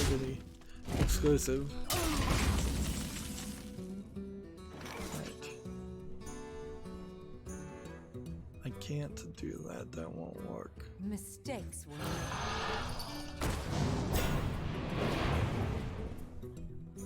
Your turn to bleed. Turn. Next story we have GameIndustry.biz has an article here. A dark room has been pulled from the Switch eShop for including a code editor, which won assumes that a code editor is not allowed because... What in the world is that card? Nobody ever plays this card. Barista one assumes you can't have a code editor in a game on the Switch because then it would force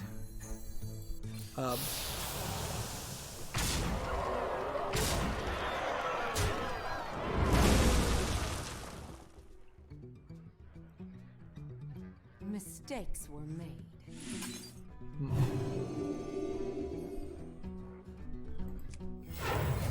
Like, yeah, you can't have a code editor because then people could put in code for other games in Ruby. I don't know how well you could program in Ruby to make a game, and probably do exploits pretty easily to run ROMs and such. Let's see. Apparently the developer added a Ruby editor at the last second without the publisher's knowledge. Let's see. So if you use the USB keyboard and press the tilde key on the keyboard following the instructions that appeared, the Easter egg effectively turns every consumer-spaced Nintendo Switch into a Ruby machine. Let's see. So it was the publisher Circle Entertainment that is upset, but I'm sure Nintendo is upset with that idea too. We're liaising with Nintendo to clarify on the next steps, and we'll deal with the matter accordingly.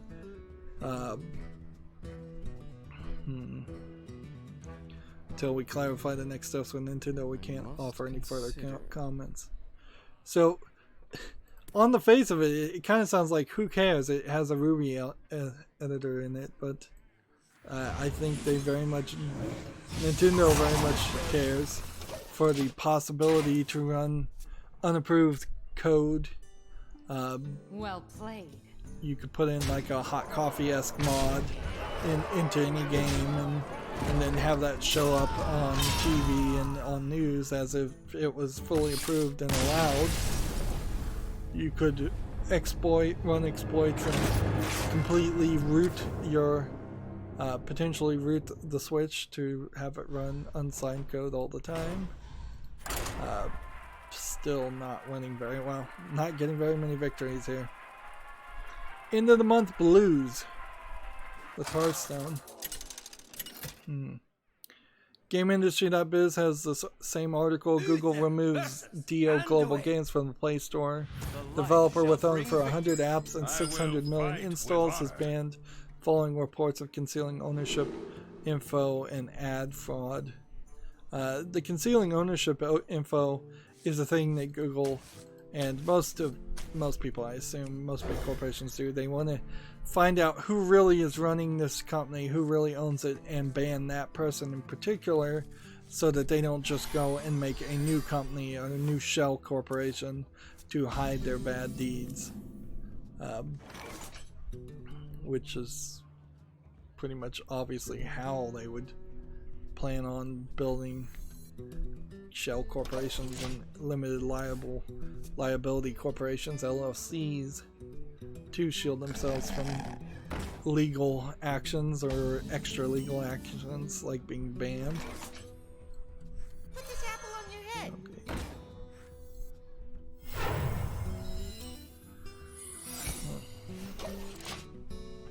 Next we have a game on Steam here called Four Seals, which looks like it's a horror game with maybe a little bit more to it than that, but I'm not sure how much more.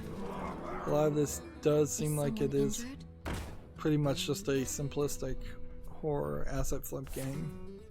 It's $3.99 discounted.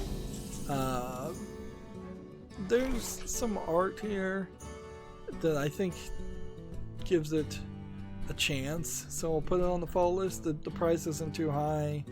This looks like a new unique thumbnail. This looks like new unique art. I imagine this is probably an extremely short game, not even worth $4, though.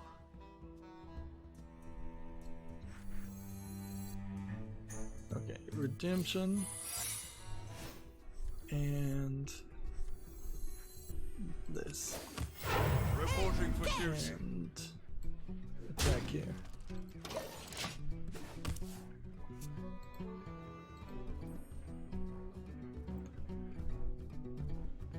So, Borderlands is coming out May 1st, and they're going to have certain Twitch streamers use this extension that allows people to look automatically into what the streamer's inventory is and their skill build up and such. So no more would you have this annoying case for streamers where people are going, hey, what are the stats on that gun? What gun is that? What do you have in your inventory? What skill build are you? The same questions over and over again. So instead you can just look yourself and hover over it if you're watching on Twitch, a streamer. Also, the incentive for an end user or a viewer on Twitch to install this is, I suspect, if you have pre-ordered Borderlands 3 on the Epic Store and you watch like this, you might be given a free loot box for your account. The problem, as I see it, as a streamer myself, is you're not really going to be super happy with people chatting less in your chat unless you are a huge streamer that already has thousands upon thousands of people chatting every minute in your chat in the first place. If you have tons and tons of people asking the same question, yes, it makes sense that there would be plugins for games to just let people check out that information. Sure. But if you're a streamer like me, where almost nobody is on the chat nearly ever, if you're just a small YouTube streamer where streaming is not the focus, and this extension, this Twitch plugin absolutely won't work for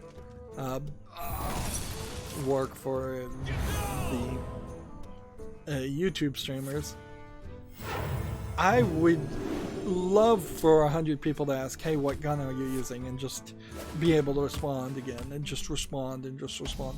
Most streamers are constantly repeating themselves anyways. Most YouTube content creators just repeat themselves all the time anyways. I just did it right then and there. So reducing an opportunity to repeat yourself, isn't that helpful?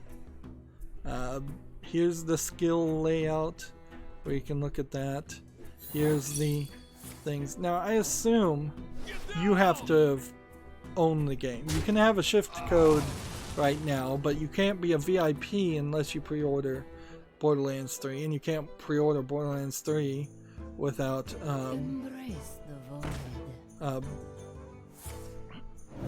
let's see.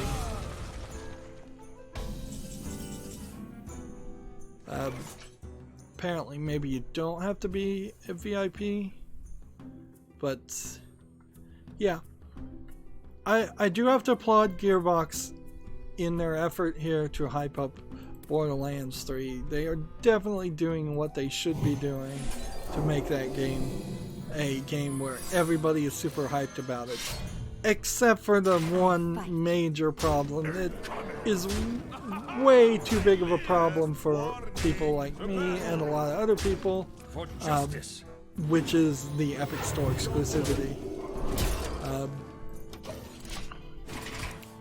Like, that problem is not going to be addressed, and so, like, for somebody who's going to wait until Borderlands 3 is not exclusive, and probably at that point wait a lot longer until it goes on sale, I kind of don't care to watch streamers play Borderlands.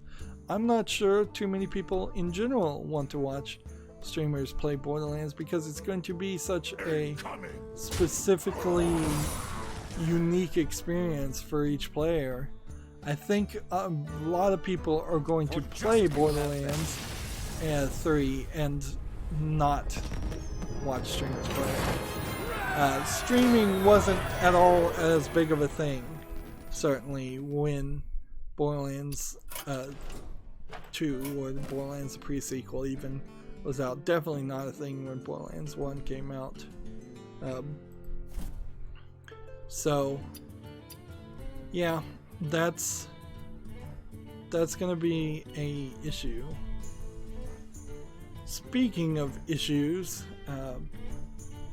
yeah, I bet very few people succeed at streaming Borderlands 3. I bet you see people stream it for the first day or first couple days. People, particularly that are likely to have been paid to stream it anyways.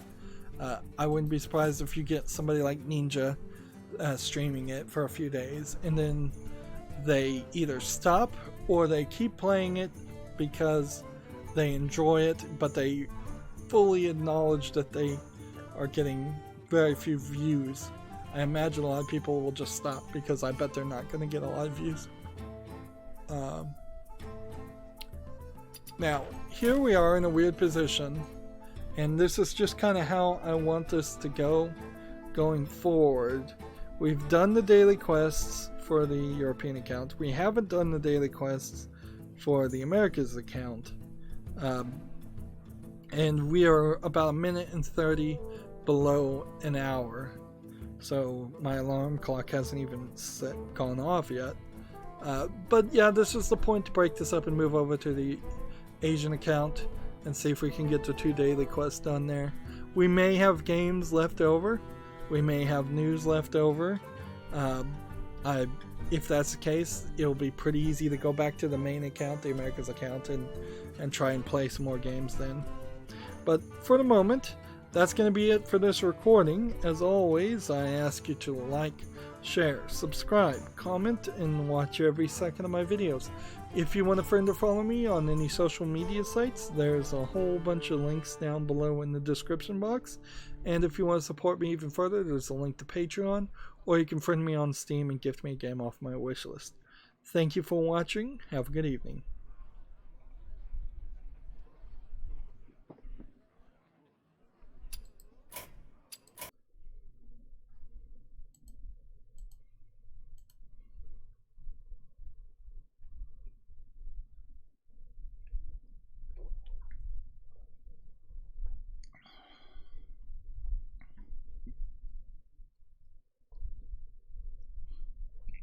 Come in. I made sure nobody stole your seat.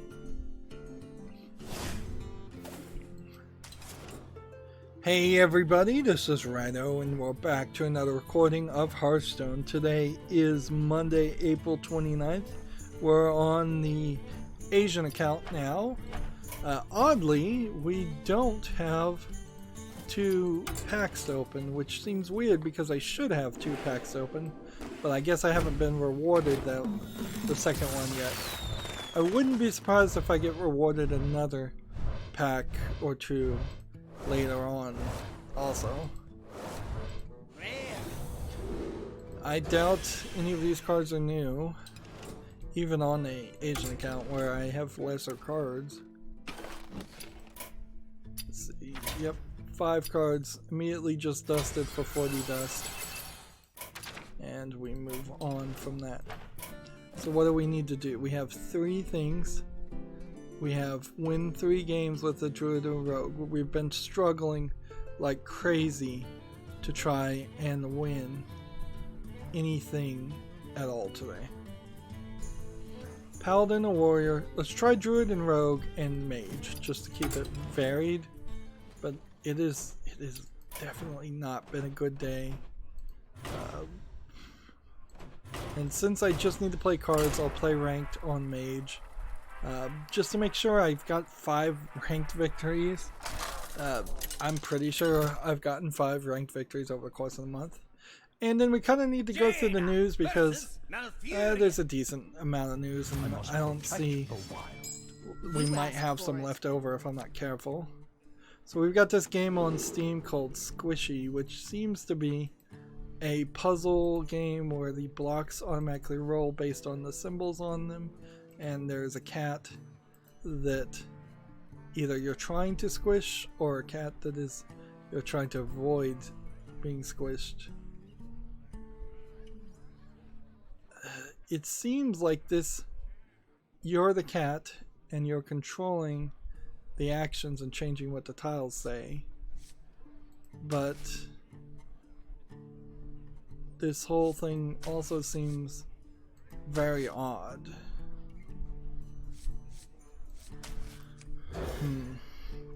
The cat can apparently magically fly also. And the cat definitely doesn't feel like it is being controlled under or having to follow any of the rules of the way the boxes move. So yeah, Squishy, S-Q-V-I-S-H-Y, Squishy is 99 cents, no discount, English only. It just doesn't look like there's enough game here. This would be maybe fun for 2 minutes. I wouldn't even give it 5 minutes before I get bored with it, quite frankly.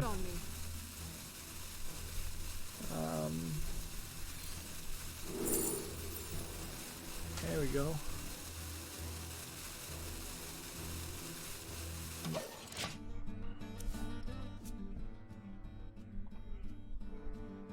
Let's see. Next, we have a game on Steam here called Dzan, which looks like a maze game, first-person shooter, asset flip game. It almost looks polished enough to be something of interest, but no, not really. I wonder.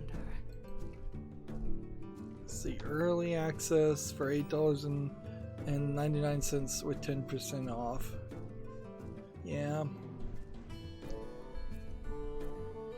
This is just a little too asset flippy for me. Let's come over here and actually play.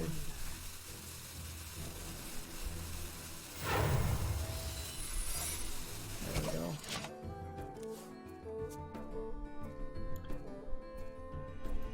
Let's look at this developer and see if he's made anything else. No, he hasn't. Yep, so yeah. That's a game that perhaps actually is good quality, but doesn't present itself well enough for me to ever bother to find out. Next we have a game on Steam called Mordhau, M-O-R-D-H-A-U, which looks like a shield and swords battle simulator. It looks pretty polished in all the screenshots though. It's also rated very positively. It's $26.99. I don't think I can ignore this game. I think it deserves to be on the follow list. Now, in all fairness, I don't know if I really would ever want to play any of these games. It's only online multiplayer. Okay, good. I was about to have to make some excuses about why I really don't want to play a battle simulator, even if it is really good. But it's multiplayer, so I can just use that as an excuse to not play it.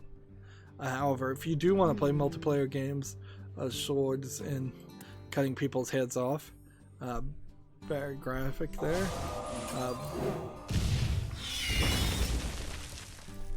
That is a thing.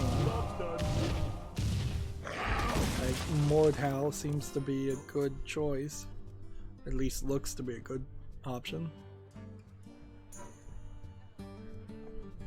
Next we have a game on Steam called Fighter Royale Last Ace Flying, which looks like a battle royale game with airplanes. That idea doesn't sound terrible, frankly. What shall we hunt? In fact, there was a Snoopy flying game on Xbox 360 or Xbox Arcade for the 360 that was very much that.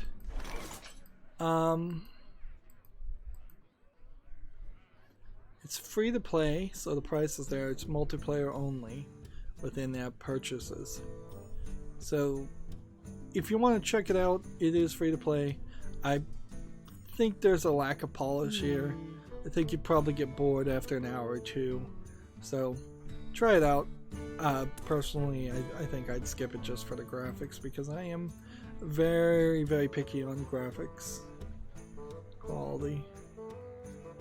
Let's see, if we played this, then I wonder. we'll die.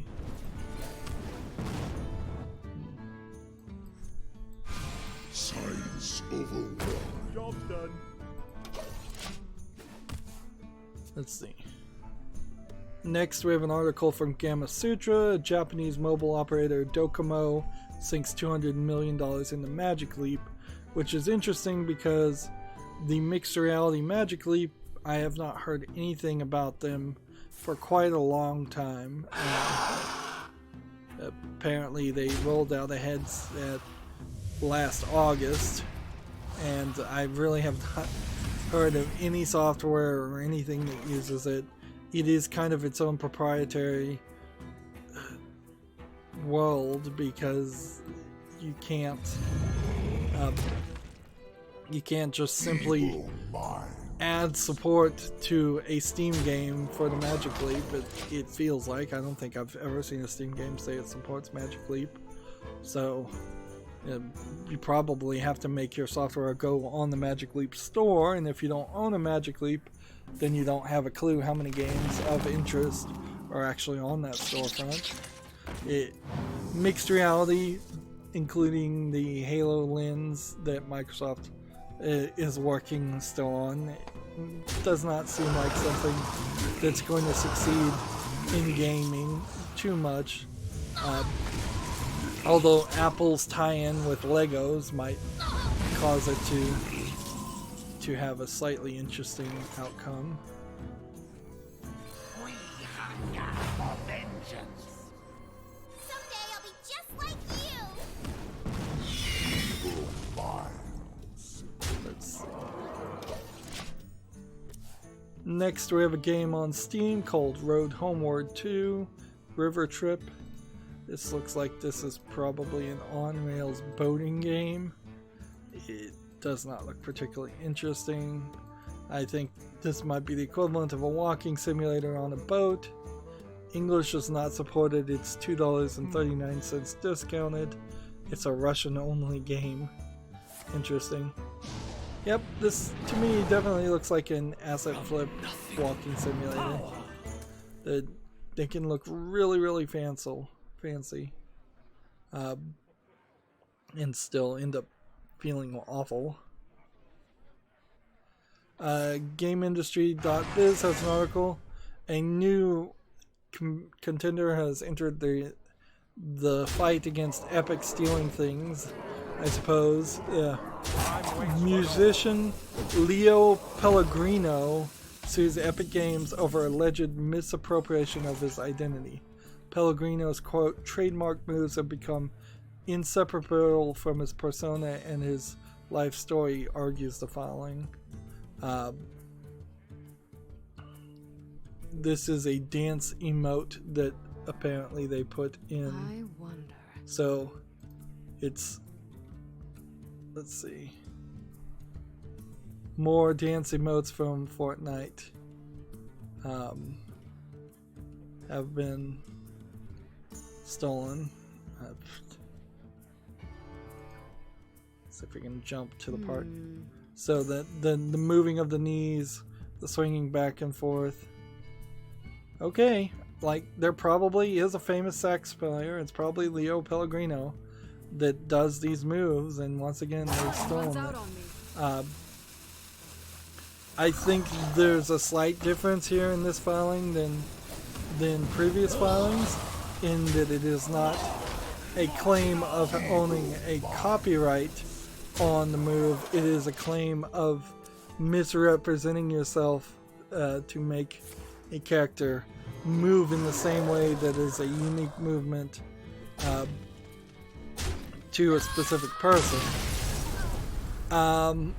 I think this case probably would still fail, really, because if you start to go and look at like all the Saturday Night Live episodes where somebody is usually representing the movements, the actions, and the way of speaking of a president or somebody else famous. Jaina If all those famous people could say, well, actually, when you talk like Bob Dole, and Bob Dole talks like this, if Bob Dole could come back and say that Bob Dole owns the right on the way that Bob Dole talks to himself, which that's a really old reference to a really old Saturday Night Live characterization, that would not stand up. It really fails in the face of parody. And the idea that simple movements could be so distinguishedly owned by one person does not make sense at all.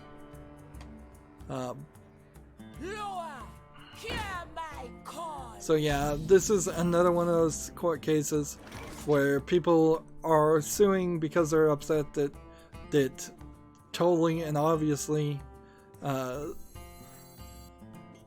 Epic did steal these movements without any concern or interest.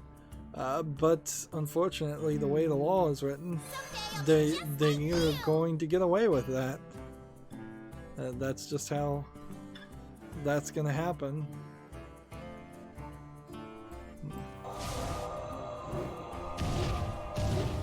Time runs out on me. There you go.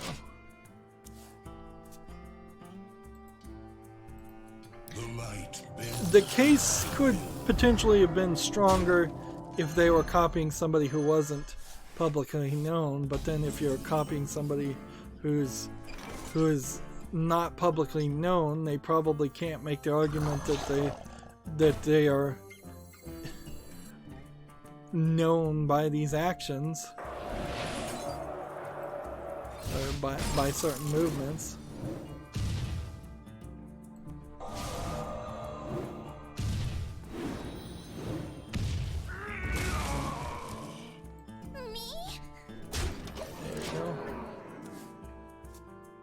Moving on to the next story, TechRaptor has an article.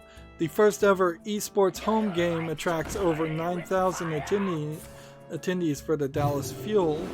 So this Dallas, Texas-based esports arena for the Dallas Fuel esports team attracted 9,000 attendees for an Overwatch League. Let's see. Didn't it say it was a home game? Well then, let's see. This is the first time that I guess the Overwatch League has played outside of the Blizzard Arena in LA County. I'm trying to read this. Oh. I could see going to something like this. It kind of makes sense on the face of it until you and for the first time. I imagine by the second time or the third time that there's a League of Legends game, I would have no interest in going there. I always wonder about something like these esport events. How many of these gamers are there because they love League of Legends? How many are there because they just want to hang out with other gamers? How many are there because they're streamers or wannabe streamers like me? Let me just put myself in that category. And they want to self-promote myself. Like, I certainly have the thought of going to gaming conventions and just being like, hey, check out my channel, subscribe to my channel, please, please, please. Just try to self-promote as much as possible until I got kicked out for being annoying. So yeah, there's a lot of thoughts there. I definitely wouldn't want to go to two League of Legends esports events. It is I can't see anything in those kind of events that would interest me, since I don't know anything about League of Legends, nor do I really care about League of Legends. But 9,000 people did, and that's a pretty big number. Not anything compared to what I imagine an average football game in Dallas would attract even a high school Hello? level or even junior high level football Hello, game stranger. would probably attract. But I wouldn't be surprised if we see these numbers slowly grow. Also, Job done. moving on, we have an article here. We have a game on Steam called With Loneliness, which seems like it's a asset flip climbing game. I'd seen a game that seemed very similar to this just a few weeks ago, like a week or two ago. So I wouldn't be surprised if this is just the same game with a different name. What to do? In VR, having to climb things. It's a VR game Hello. that's too cheap at $5.94. Let's go ahead and squelch this and play this. And attack here. And in the turn. So yeah, With Loneliness is $5.94 discounted, which is too cheap. It supports English only. It doesn't look like it's a particularly interesting VR game. Climbing or hanging from upside down is not something that particularly interests me. Alright. Let's hit this. And then do this. And then this. And then in the turn. Next we have an article from TechRaptor, Precipice Review Over the Edge. What is Precipice? Seems like a board game of some sort. It doesn't look particularly interesting. Seems like it's just asset flip animal characters for no real reason. Yeah, they gave it a 4.0 mediocre, so a game I've never heard of. It got reviewed poorly, so What to do? that's good to know, I suppose, and that's kind of all I really needed to take from that. Let's see.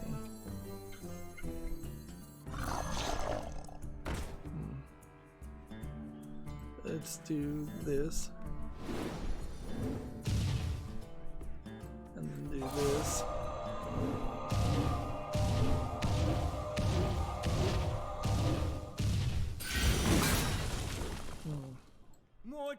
And do this and do that.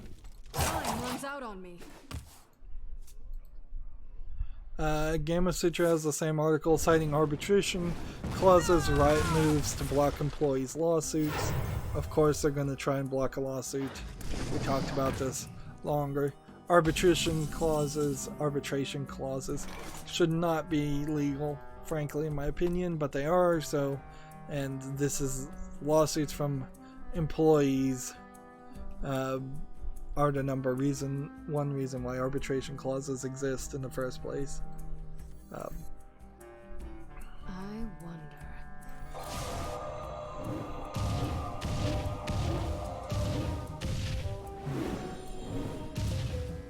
Okay.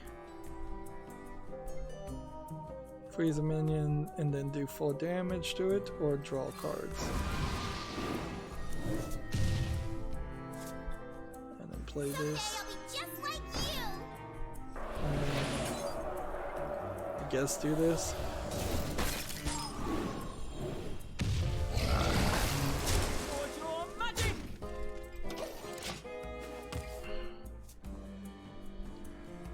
Next we have a game on Steam called Flan, F-L-A-N. I feel like I've seen an art style of a character like this before, but what I'm looking at here seems kind of like a weird Japanese avoid damage game that I'm not sure really is good. And when you're looking at single screenshots here, there's not a lot of detail, particularly when you have an entire character in black silhouette. I'm wearing out my voice. And spent the whole weekend not really talking, and still nothing here. Still not enough. I need to really take a year off of talking, and that's never going to happen. This game is $9.99. It's English, Japanese, and Chinese. I wonder if this... No, this couldn't have been a Sony China project. I'm going to put this on the follow list, but frankly, it kind of doesn't deserve it. I'm going to be generous. It definitely is not visually appealing. It doesn't look like a game that's really worth anyone's time. It looks like it's all over the place.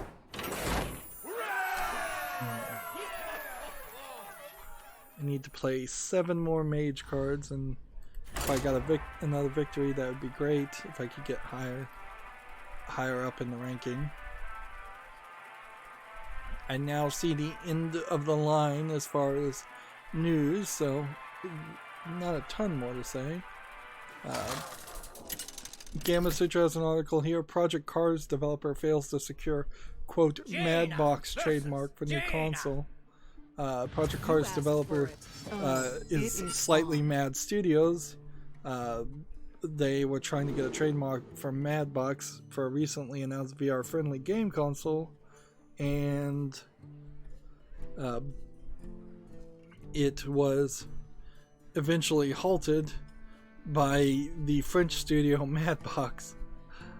So yeah, there already was is it a French movie studio or a video game studio? I wouldn't be surprised if it was one or the other. Madbox told the European Union IPO office, Intellectual Property Office, I'm sure, there exists a likelihood of confusion on the part of the public, with the studio obviously worried Madbox name would be mistaken for its own. So, Slightly Mad Studios has, for the time, withdrawn its trademark request, and they need to go back to the beginning. There's entire industries of people having pre-done the research for names of things, and you just buy the name of something that they know will likely pass through trademark, or you license the name of something. Meanwhile, I think the bigger article, or bigger thing to take from this, is that there really has been no news about this Project Cars developers console that they were trying to make. It wasn't going to become the 4th contender in a pretty, well, it would actually probably be the 6th contender, because if Xbox, PlayStation, Switch, and PC are all competing, and then you have like Apple TV and all mobile Apple Arcade and Marvel things being added pretty soon, having the Madbox come out also and be something of any interest that anybody would want to release their games on is extremely unlikely. I don't even think Project Cars is that good of a game to justify that. This would make more sense if it was called the Epic Box and Epic was trying to come out with a console, which I would not put that past Epic one bit if they started coming out with a console and had Fortnite on it and they put exclusives on that console, because that's definitely where they would be going next, is trying, if they succeeded in convincing Steam to take less of a cut for games, so that their next move would be to try to get Microsoft, Nintendo, and Sony PlayStation to take less of a cut for selling games. And imagine how irritating that would be for yet another console with a bunch of console exclusives to come out.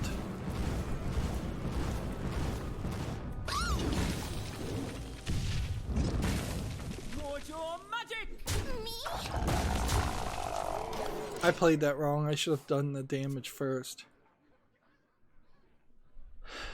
Let's see.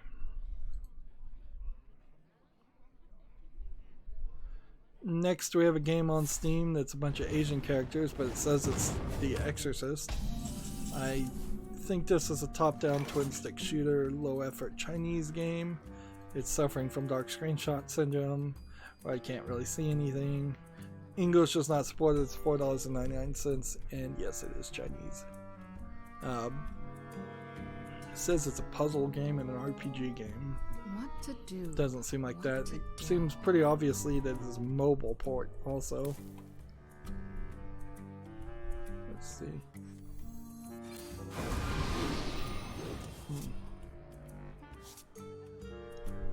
Okay.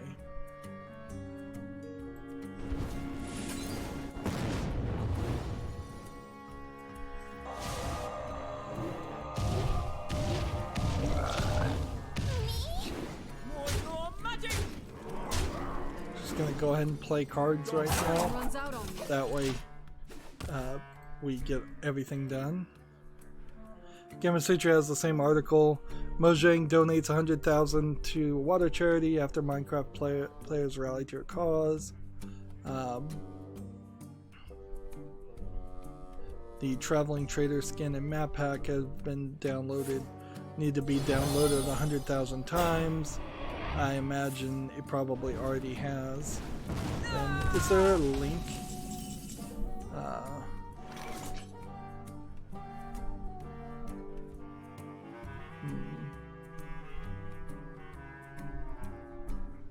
Yeah, a lot of these articles aren't even linking towards the link to download the thing in the first place. Yeah, let's just win.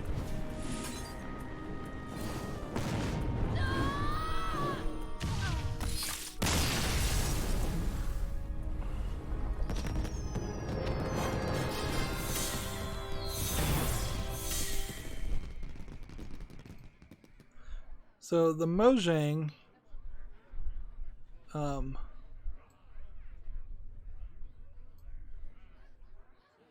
let's see, we're getting a win streak bonus over here. Good. The Minecraft Mojang blog click to the link to the link, so you have to click a link to click a link, basically. Now I have to decide Druid or Rogue or Paladin or Warrior. Let's come over here and play casual and play Druid, or you know what, just stay ranked. I may do a lot of off-screen playing today. So here's the map on Minecraft. It has 2,900 ratings, but it doesn't say how many times it's been downloaded. So it seems to me that there's just like nothing here. And what happens if you click get this item? What does that do for you?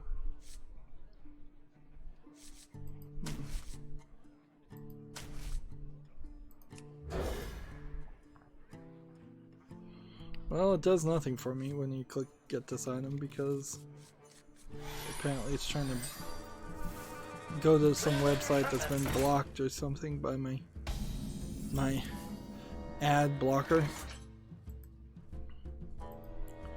So yeah, I'm still kind of fairly certain that map only works on the Bedrock edition, the non-Java edition of Minecraft. Or you have to do something extra to get it to work on the Java edition.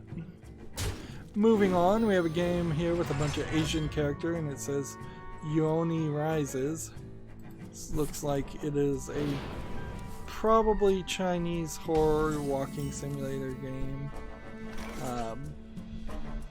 It requires either VR headsets for $11.99. It's a VR visual novel, is what they're describing it as.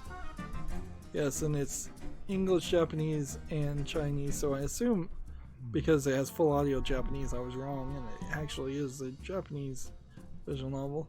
That being said, being VR and reading a visual novel would just exhaust you for no reason. And it really doesn't seem like you're doing anything. You're just sitting at this desk and reading the story as it goes on. And something eventually maybe will jump behind you and give you a jump scare. For the wild. I fight. Yeah, nothing interesting about that game.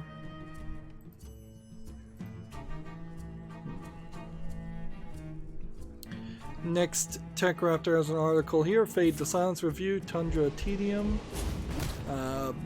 From that title, I assume Fade to Silence is actually boring.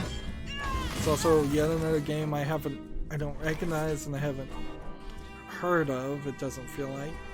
It looks pretty good visually, but yes, again, it's a 5.0. We're just not gonna see good games, and kind of understandably, until E3 happens. Like, that's just how this is gonna go. We might see one or two really good AAA games come out between now and then, but E3 is just gonna suck all of the announcements out of the room, suck all the air out of the room until then. My eyes are open. Flesh fails. Oddly, this game, Fade to Silence, is a THQ Nordic game, and THQ Nordic is continuing to fail to really either get coverage or solicit coverage since their whole last debacle as far as advertising themselves and advertising games. This is probably an example of THQ Nordic growing too big, too fast. There is another story that I don't have any real source other than the creator of Prison Architect themselves put out a blog post saying that they are selling the rights to Prison Architect. They're done with it. That they've done all they can do. So yeah, if you're still big into Prison Architect, it's now going to be handled by a different company. Let's see. Happy Days is on the chat. He says E3 is fake. Certainly, almost certainly a significant portion of it is fake. The event definitely does occur, but most of the screenshots, most of the video, most of the in-engine rendering is in some small way faked, or pushing it, running off a PC for a game that is eventually going to be downgraded. But the hype certainly is real. Like, it is still there, and that is why we are in a current period where there's not very many good games coming out, because everybody's holding off until E3 to announce a bunch of games, and then a lot of the games that were announced at E3 last year still haven't come out this year.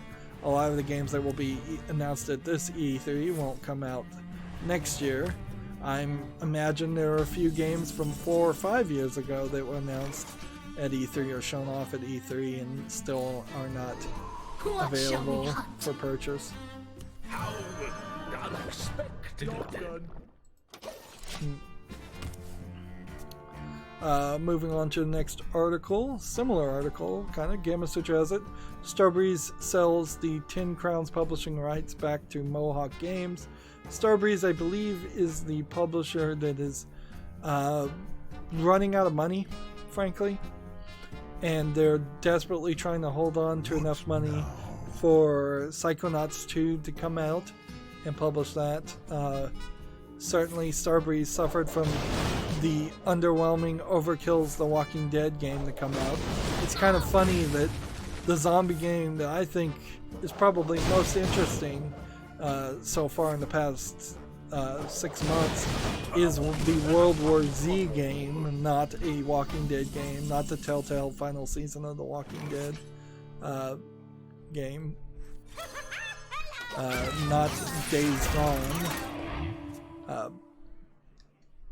Days Gone is another example of a game that was shown off at E3 and never really felt like it had enough of a story or characterizations of characters to make me want to be interested in it. Same as Anthem.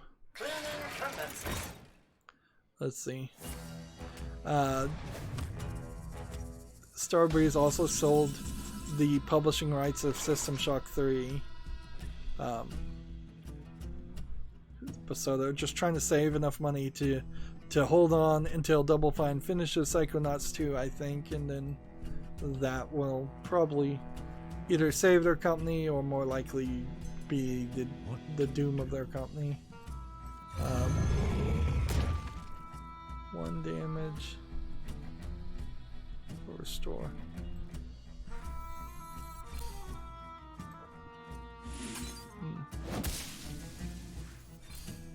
One damage.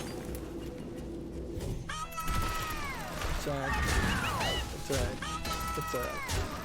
Yeah. Next we have an article here, Gamma Sutra. Nintendo saw over 1 billion in digital sales this year. First time for this company.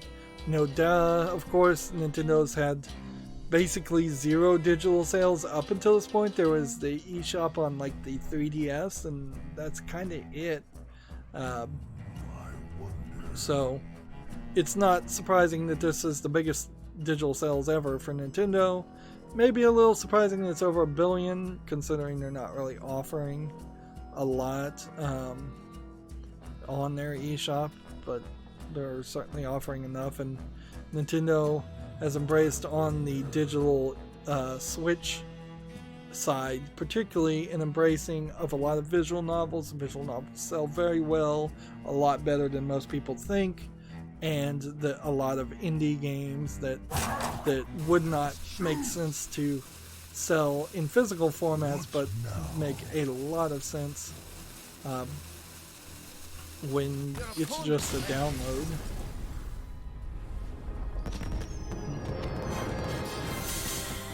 Well, the win streak bonus is going up.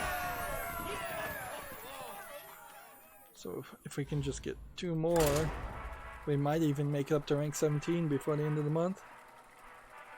Next we have a game on Steam called Get Out. Not to be confused with the Jordan Peele movie called Get Out. This looks like a asset flip horror game with a flashlight, just to make it worse. I must protect the wild. Let's see. Early access, English language not supported, and then $9.99 in its Spanish, Latin America.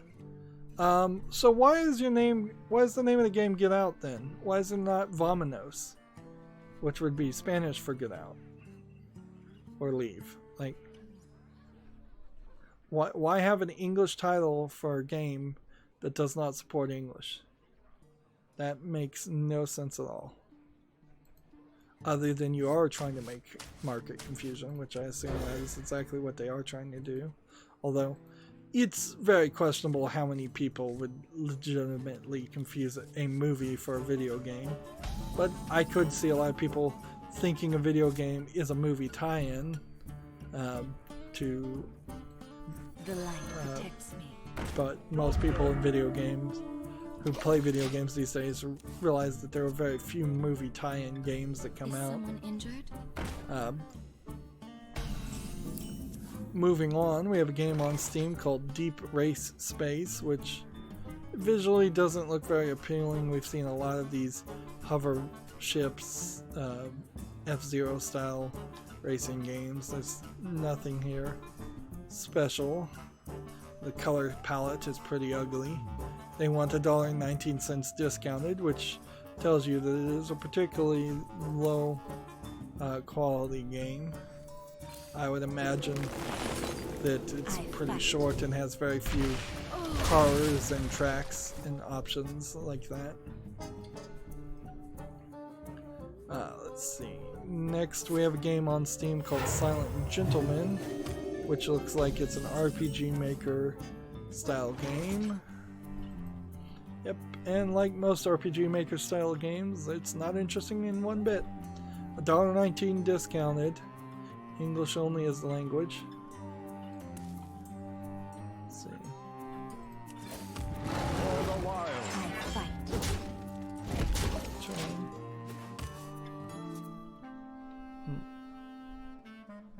Now Gamatsu was down for a while, and they've changed their website.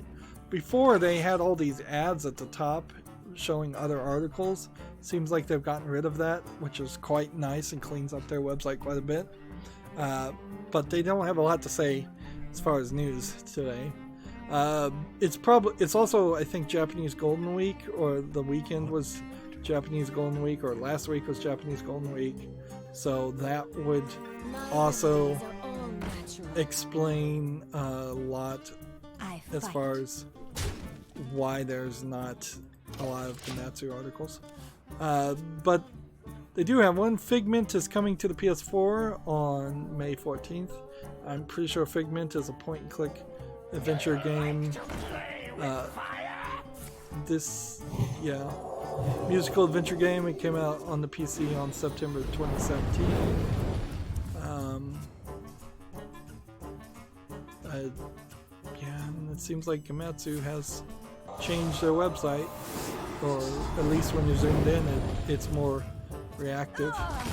Has a night mode, it seems, too. Let's see what the night mode does. Here's a question. Does this look better with the night mode? I think it does, but I don't know. Would this look better when you're watching on a computer monitor? Would this look better when you're watching on a mobile monitor compared to that? I'll leave it on night mode. I like night mode.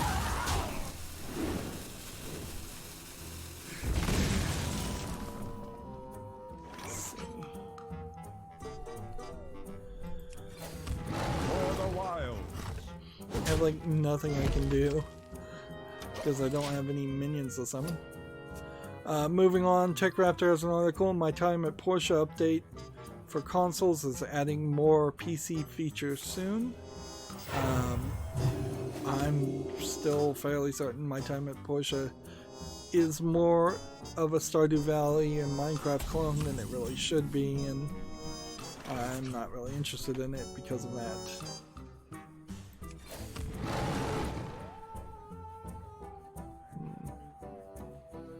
For the wild. See, like, I have no idea what to do. I could play swipe and do 4 damage, but I don't know if it's worth that.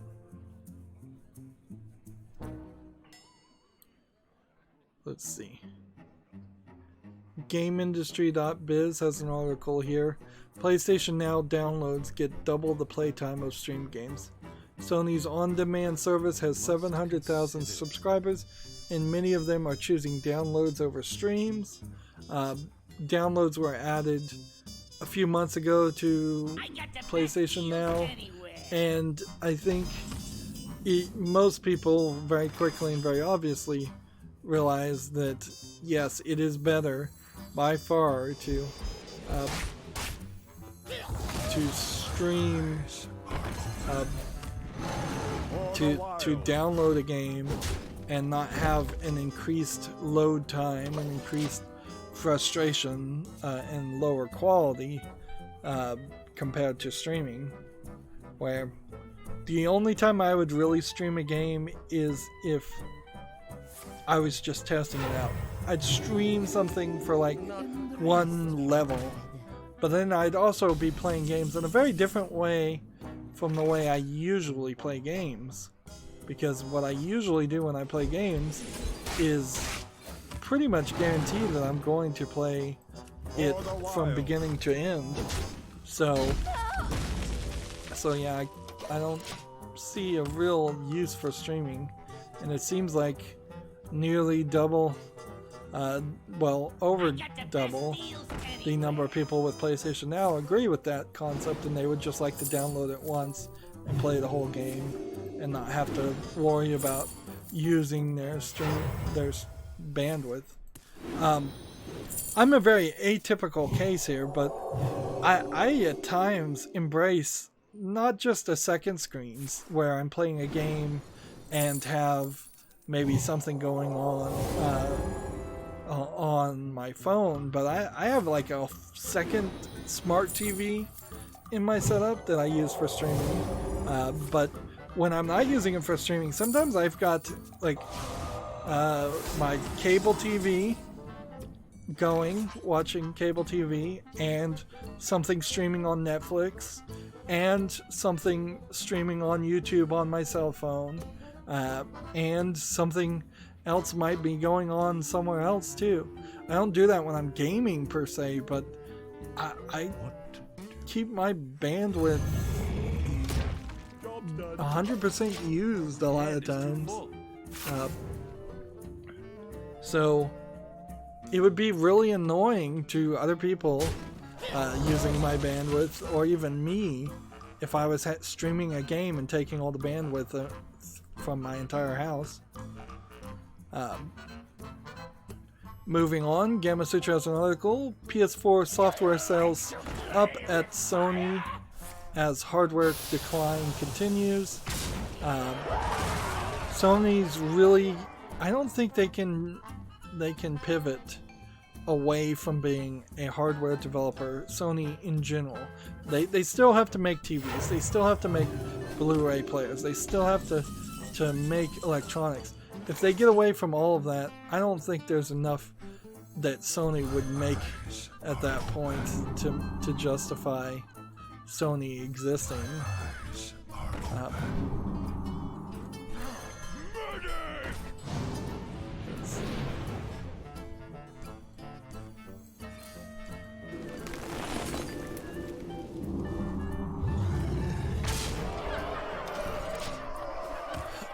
Let's see. So that's why PlayStation 5 is going to be a big deal, and meanwhile PlayStation software is also going to be a big deal. I could imagine if Sony drops the ball either in the software or the hardware market in the next year, it's going to be really bad launch for the PlayStation 5 if that were to happen. 3 damage to a minion, or 1 damage and draw a card.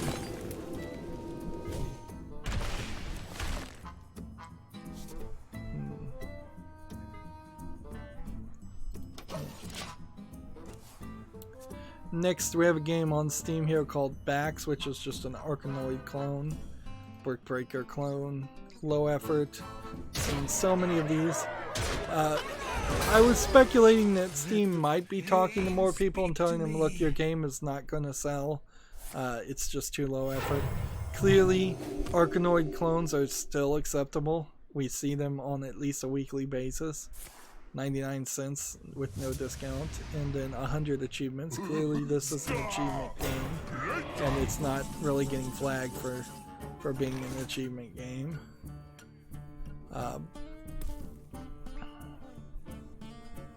Let's see.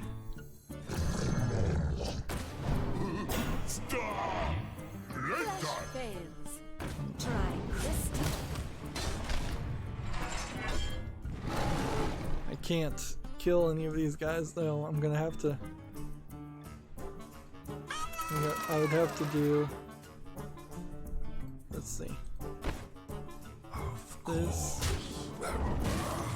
And then this. And then this. And. Your turn to bleed. This. Next one, just gonna end the turn. Almost out of cards. Yeah, I'm probably gonna win by a fatigue. Unless he has a mechathune that he wins by.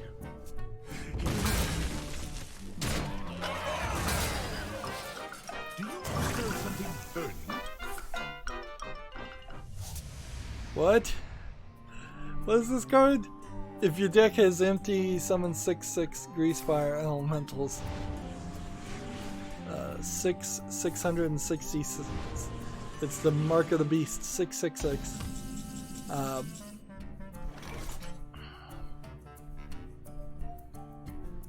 Let's see.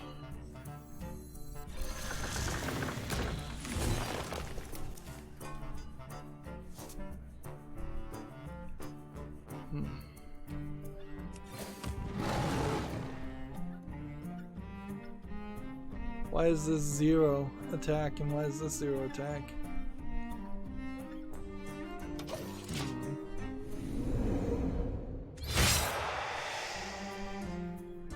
Is there any way I can make him draw a card?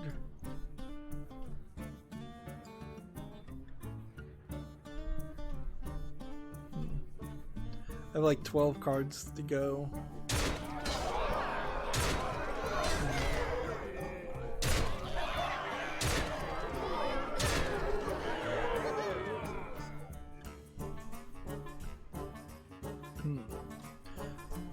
Next we have a game on Steam called Body Discovery, which seems like it's a half effort on a kid wandering around the giant body. There probably is room for a very well done biology game out there, but this does not look like it's well done. It's $19.99. It looks like it's a VR game, but it isn't. It has its own third-party UL.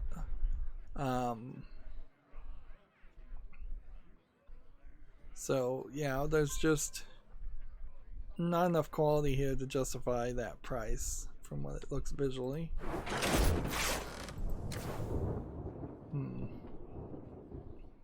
We may just play one more game. Let's see, where are we here? We need 2 more victories with the Druid and Rogue. We could switch over to the Rogue. We could also... We've lost our win streak, so let's go to the casual. Also, I want to make sure that I've won... Yeah, I'm going to win. I've won 5 ranked plays. The odds of me not getting 5 ranked wins over the course of a month is almost 0, but I want to double check. GameIndustry.biz, Nintendo Switch Online reaches 9.8 million subscribers in 6 months. Just under 1/3 of Switch owners are paid members to the online service. That is pretty high. I must protect It's a pretty high number considering how much Switch Online is not really worth it, although they are locking online play behind the Switch Online service, and I imagine that is the thing that's forcing a lot of these people who to subscribe, because it certainly isn't the NES ROMs. Job's done. The price is also cheap at $20 a year. Next we have a game on Steam that's a bunch of Asian characters and it says Guard the Future. And it looks like it's just a zombie game. Asset flip zombie game. Yeah, I don't see anything here specifically unique. English not supported. $9.99 Chinese only. So yeah, a cheap Chinese zombie game in a world that has a lot of cheap Chinese zombie games.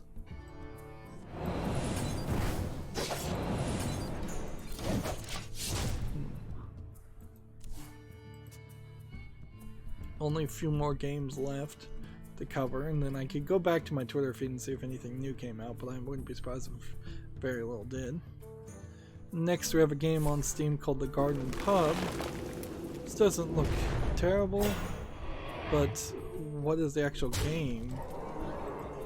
It seems like it's your bartender simulator in 3D Which there was another bartending simulator game that came out recently that was slightly popular. This is an example of a game where you're doing someone else's job, which doesn't really make it a game. $4.99 with a 50% discount. Yeah, it looks nice because these are assets. These are pre-bought assets. That's the only thing. It doesn't actually even support VR, so it's just really zoomed in.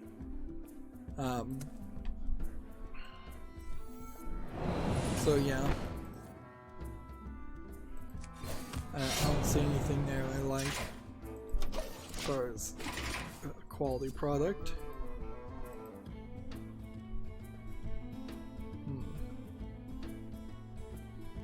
Next we have a game on Steam called Slide to Finish, which is clearly a mobile game that's been ported.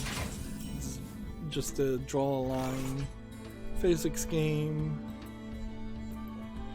Yeah, I don't see anything here that would make this something you'd want to play on a PC. $5.59 is particularly expensive, even discounted. English and Russian as the language. Yeah. No, nothing interesting there.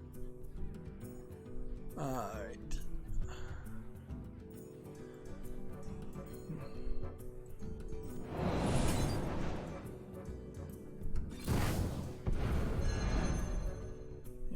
Here we go.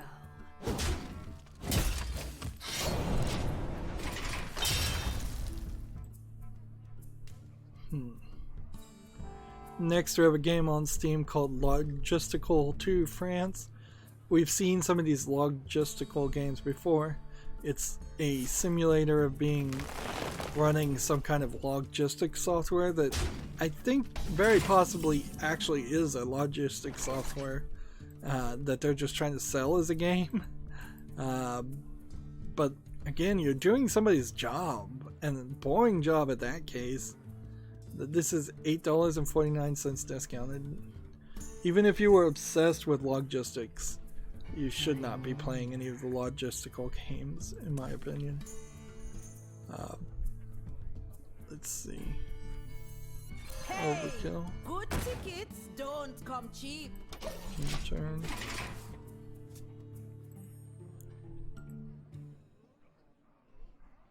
This next story is slightly interesting. TechRaptor has an article. The U.S. lobbyist banned from EVE Online was found innocent.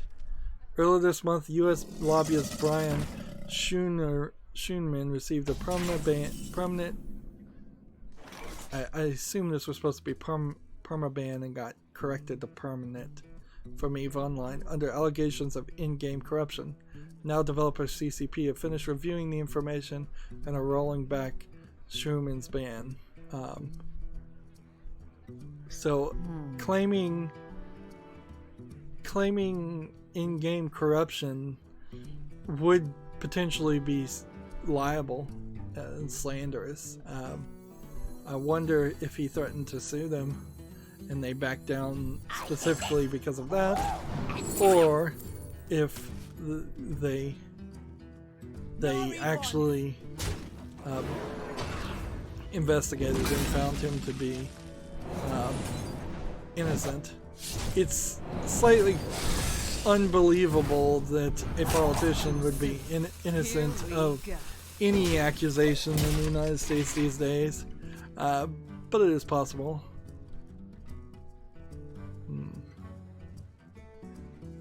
The bigger story from this kind of silly story, admittedly, is why is a U.S. lobbyist, first of all, why do they have enough time to be playing EVE Online?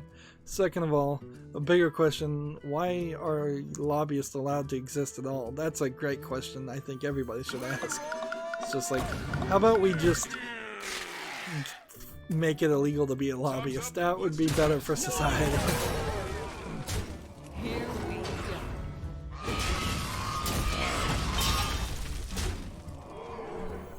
Just going to do this. But yeah, those are kind of side notes. GameIndustry.biz has an article here. Focus Home Interactive brought in 126 million euro last year. Farming Simulator 19 sold over 2 million copies, lifting the publisher to a strong Q4. And 2 million sales, particularly for a niche game like Farming Simulator 19, which is not popular in the United States but seems to be pretty popular in Europe, is a lot of sales.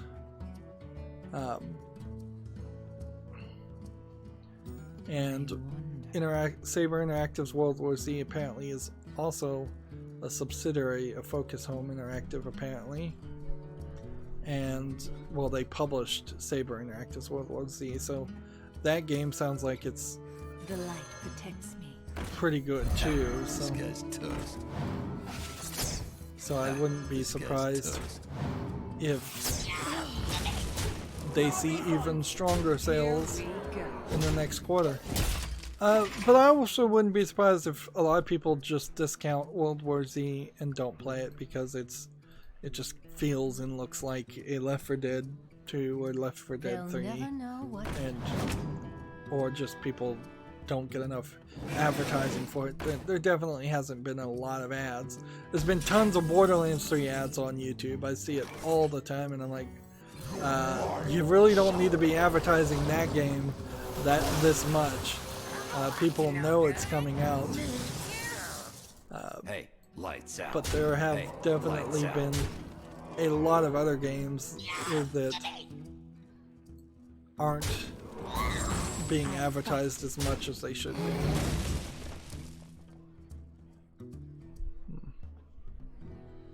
No refunds. Let's see. Hey, can I do this? Double time and double back.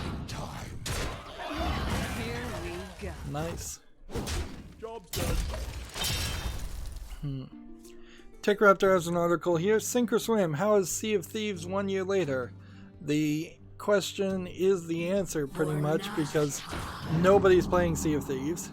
There's been no coverage of it, no talk of it as a game as service, which there was a video that was spinning around where talking about how games as services are really just a scam, which for most instances is probably true. Tech Raptor ends this article saying, while Sea of Thieves is ultimately much better than it was a year ago, it's still not a game you pick up and play. If you and a group of friends can devote time to it, the game is great, or at least amusing. If not, virtually any other game will likely be a better choice. Wow. So many That is damning with very faint praise.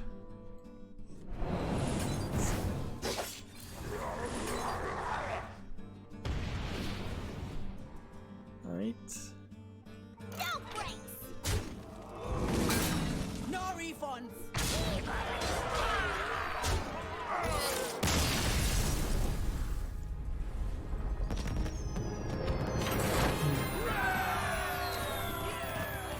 And I guess we'll try one more game and hopefully just get a quick disconnect. Tech Raptor has an article here. Alien RPG series announced by Free League Publishing. So a new Alien game from the publishers of the tabletop RPG Mutant Year Zero. Oh, I guess this is probably not a video game as much as this is a board game. I don't know. Is this a video game or is this a board game?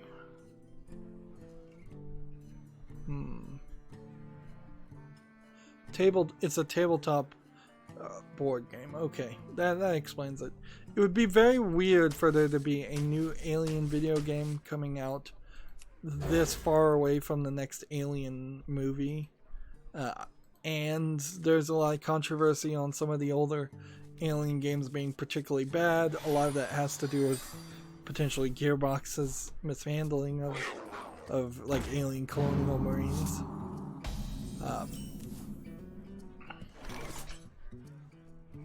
So there's Here we go. it would be cool if there's an Alien game But I'm not sure any Alien games have ever been that great since the Alien vs. Predator arcade games of decades previous. Because aliens aren't really cannon fodder. They're not like zombies. They're not easy to kill. They're supposed to be impossible to kill. So either you're going to have a game where you play as the aliens, which then you have to have something strong enough to reasonably do damage to the aliens, or you're going to have a case where there's only one or two or a few aliens in the entire game, and they just keep popping up, attacking you and stalking you over and over again. And frankly, if you look at the original Alien movie, it probably would play a lot better like a Telltale game than it would as an action adventure game or a shooter or anything else. Anything that would probably sell more copies doesn't make a lot of sense. Like Predator is the same case. It's one Predator for the most part in every movie. So you can do that in movies, but most games require you to have many disposable copies of enemies. Let's see. Moving on, TechRaptor has an article, Steve Jackson's Game Stakeholder Report 2019, Staff and Revenue Declines. I have no idea who Steve Jackson Games is, though. They're the publisher of the Munchkin series as well as Zombie Dice. Oh, they're board games developers. Okay, so Munchkin and Zombie Dice not selling as well as it used to. Not really surprised there. There's, I imagine, a good number of reasons for that, but I'm not sure any of them are worth even mentioning.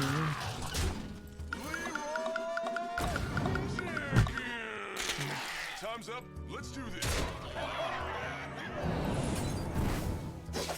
Job's done. I totally played out of order that time.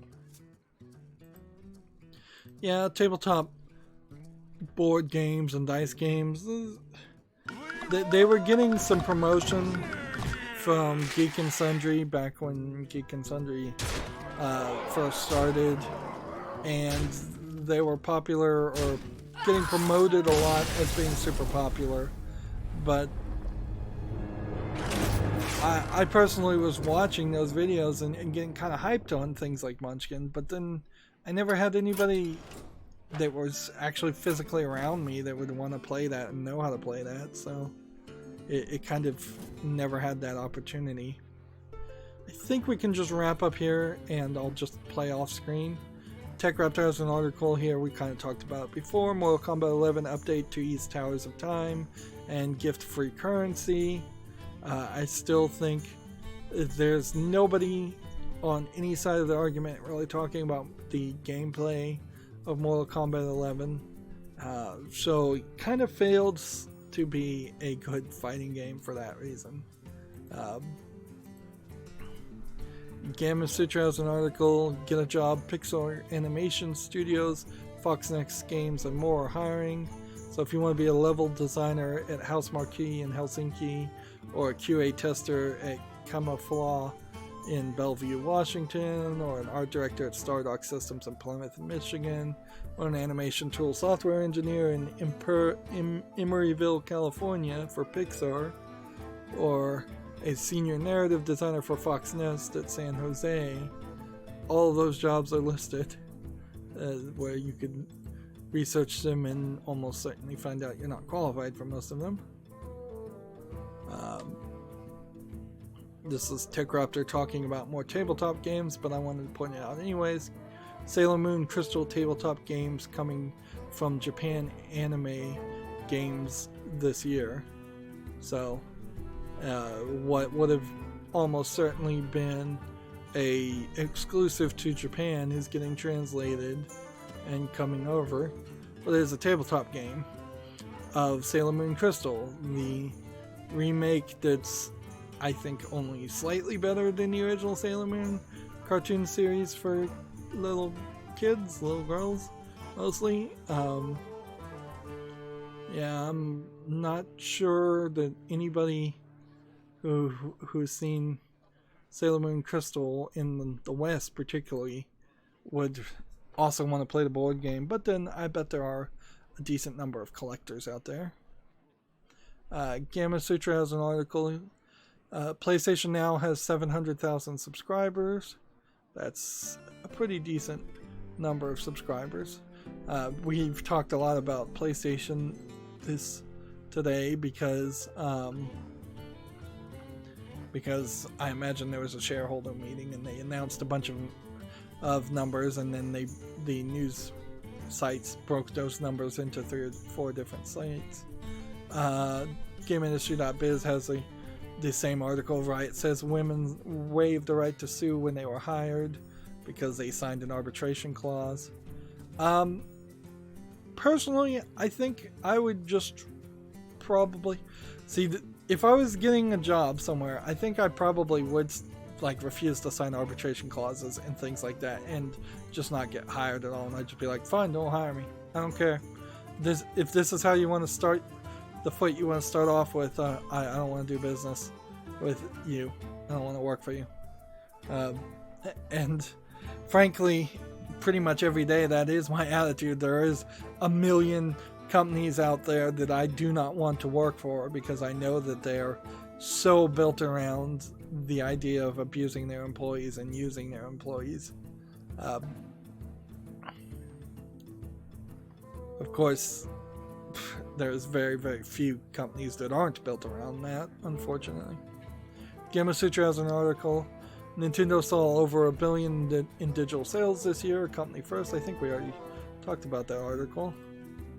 And that brings me to the Humble Bundle. I don't think I'll be spending any money on Humble Bundles this month. There are a couple of games that I would want to get, though. So if anybody wants to gift those to me, for instance, the More Board Games bundle here, digital versions of Ticket to Ride First Journey, which I don't have, and Gloom, which is mixed, so, but also Love Letter and Twilight Struggle. And these card games and board games are pretty easy to show off as spotlights or as short series. I don't think I have all of Carscaroni, so I may have the main game but not the DLC. I don't think I have Pandemic, which is also mixed in the reviews. I don't think I have Ascension. I don't think I have any of Mysterium. So if somebody wanted to buy this bundle and gift me the Steam codes directly through Twitter direct message, that would be very much appreciated. Let's see if there's another bundle that particularly interests games. There's the Square Enix Collective bundle that has Gote and Octahedron and Deadbeat Heroes. I don't think I have any of those. I do own the Turing Test. I don't own Forgotten Anne, I'm pretty sure. I don't own Black the Fall. I don't own Tokyo Dark. I don't own Children of Zodarks. And a lot of these games definitely are on the wish list. So, yeah. And let's see. Is there anything else as far as bundles? No. And remember, Humble Bundle, if you set the settings right, will allow you to donate 100% of what you spend to the charity of your choice, assuming it's a charity listed. And so you can buy these games and support people. I'm going down my Twitter feed. There's an article of Square Enix is creating over 100 new jobs in Canada in 2019. Let's see. Riot Games are organizing a walkout after Riot tries to block the legal action of the lawsuit. So it's now from threatened to organizing. Is there anything else of real importance game low effort game, came out on Steam. Just gotta scroll down here pretty quick, otherwise it's gonna be boring.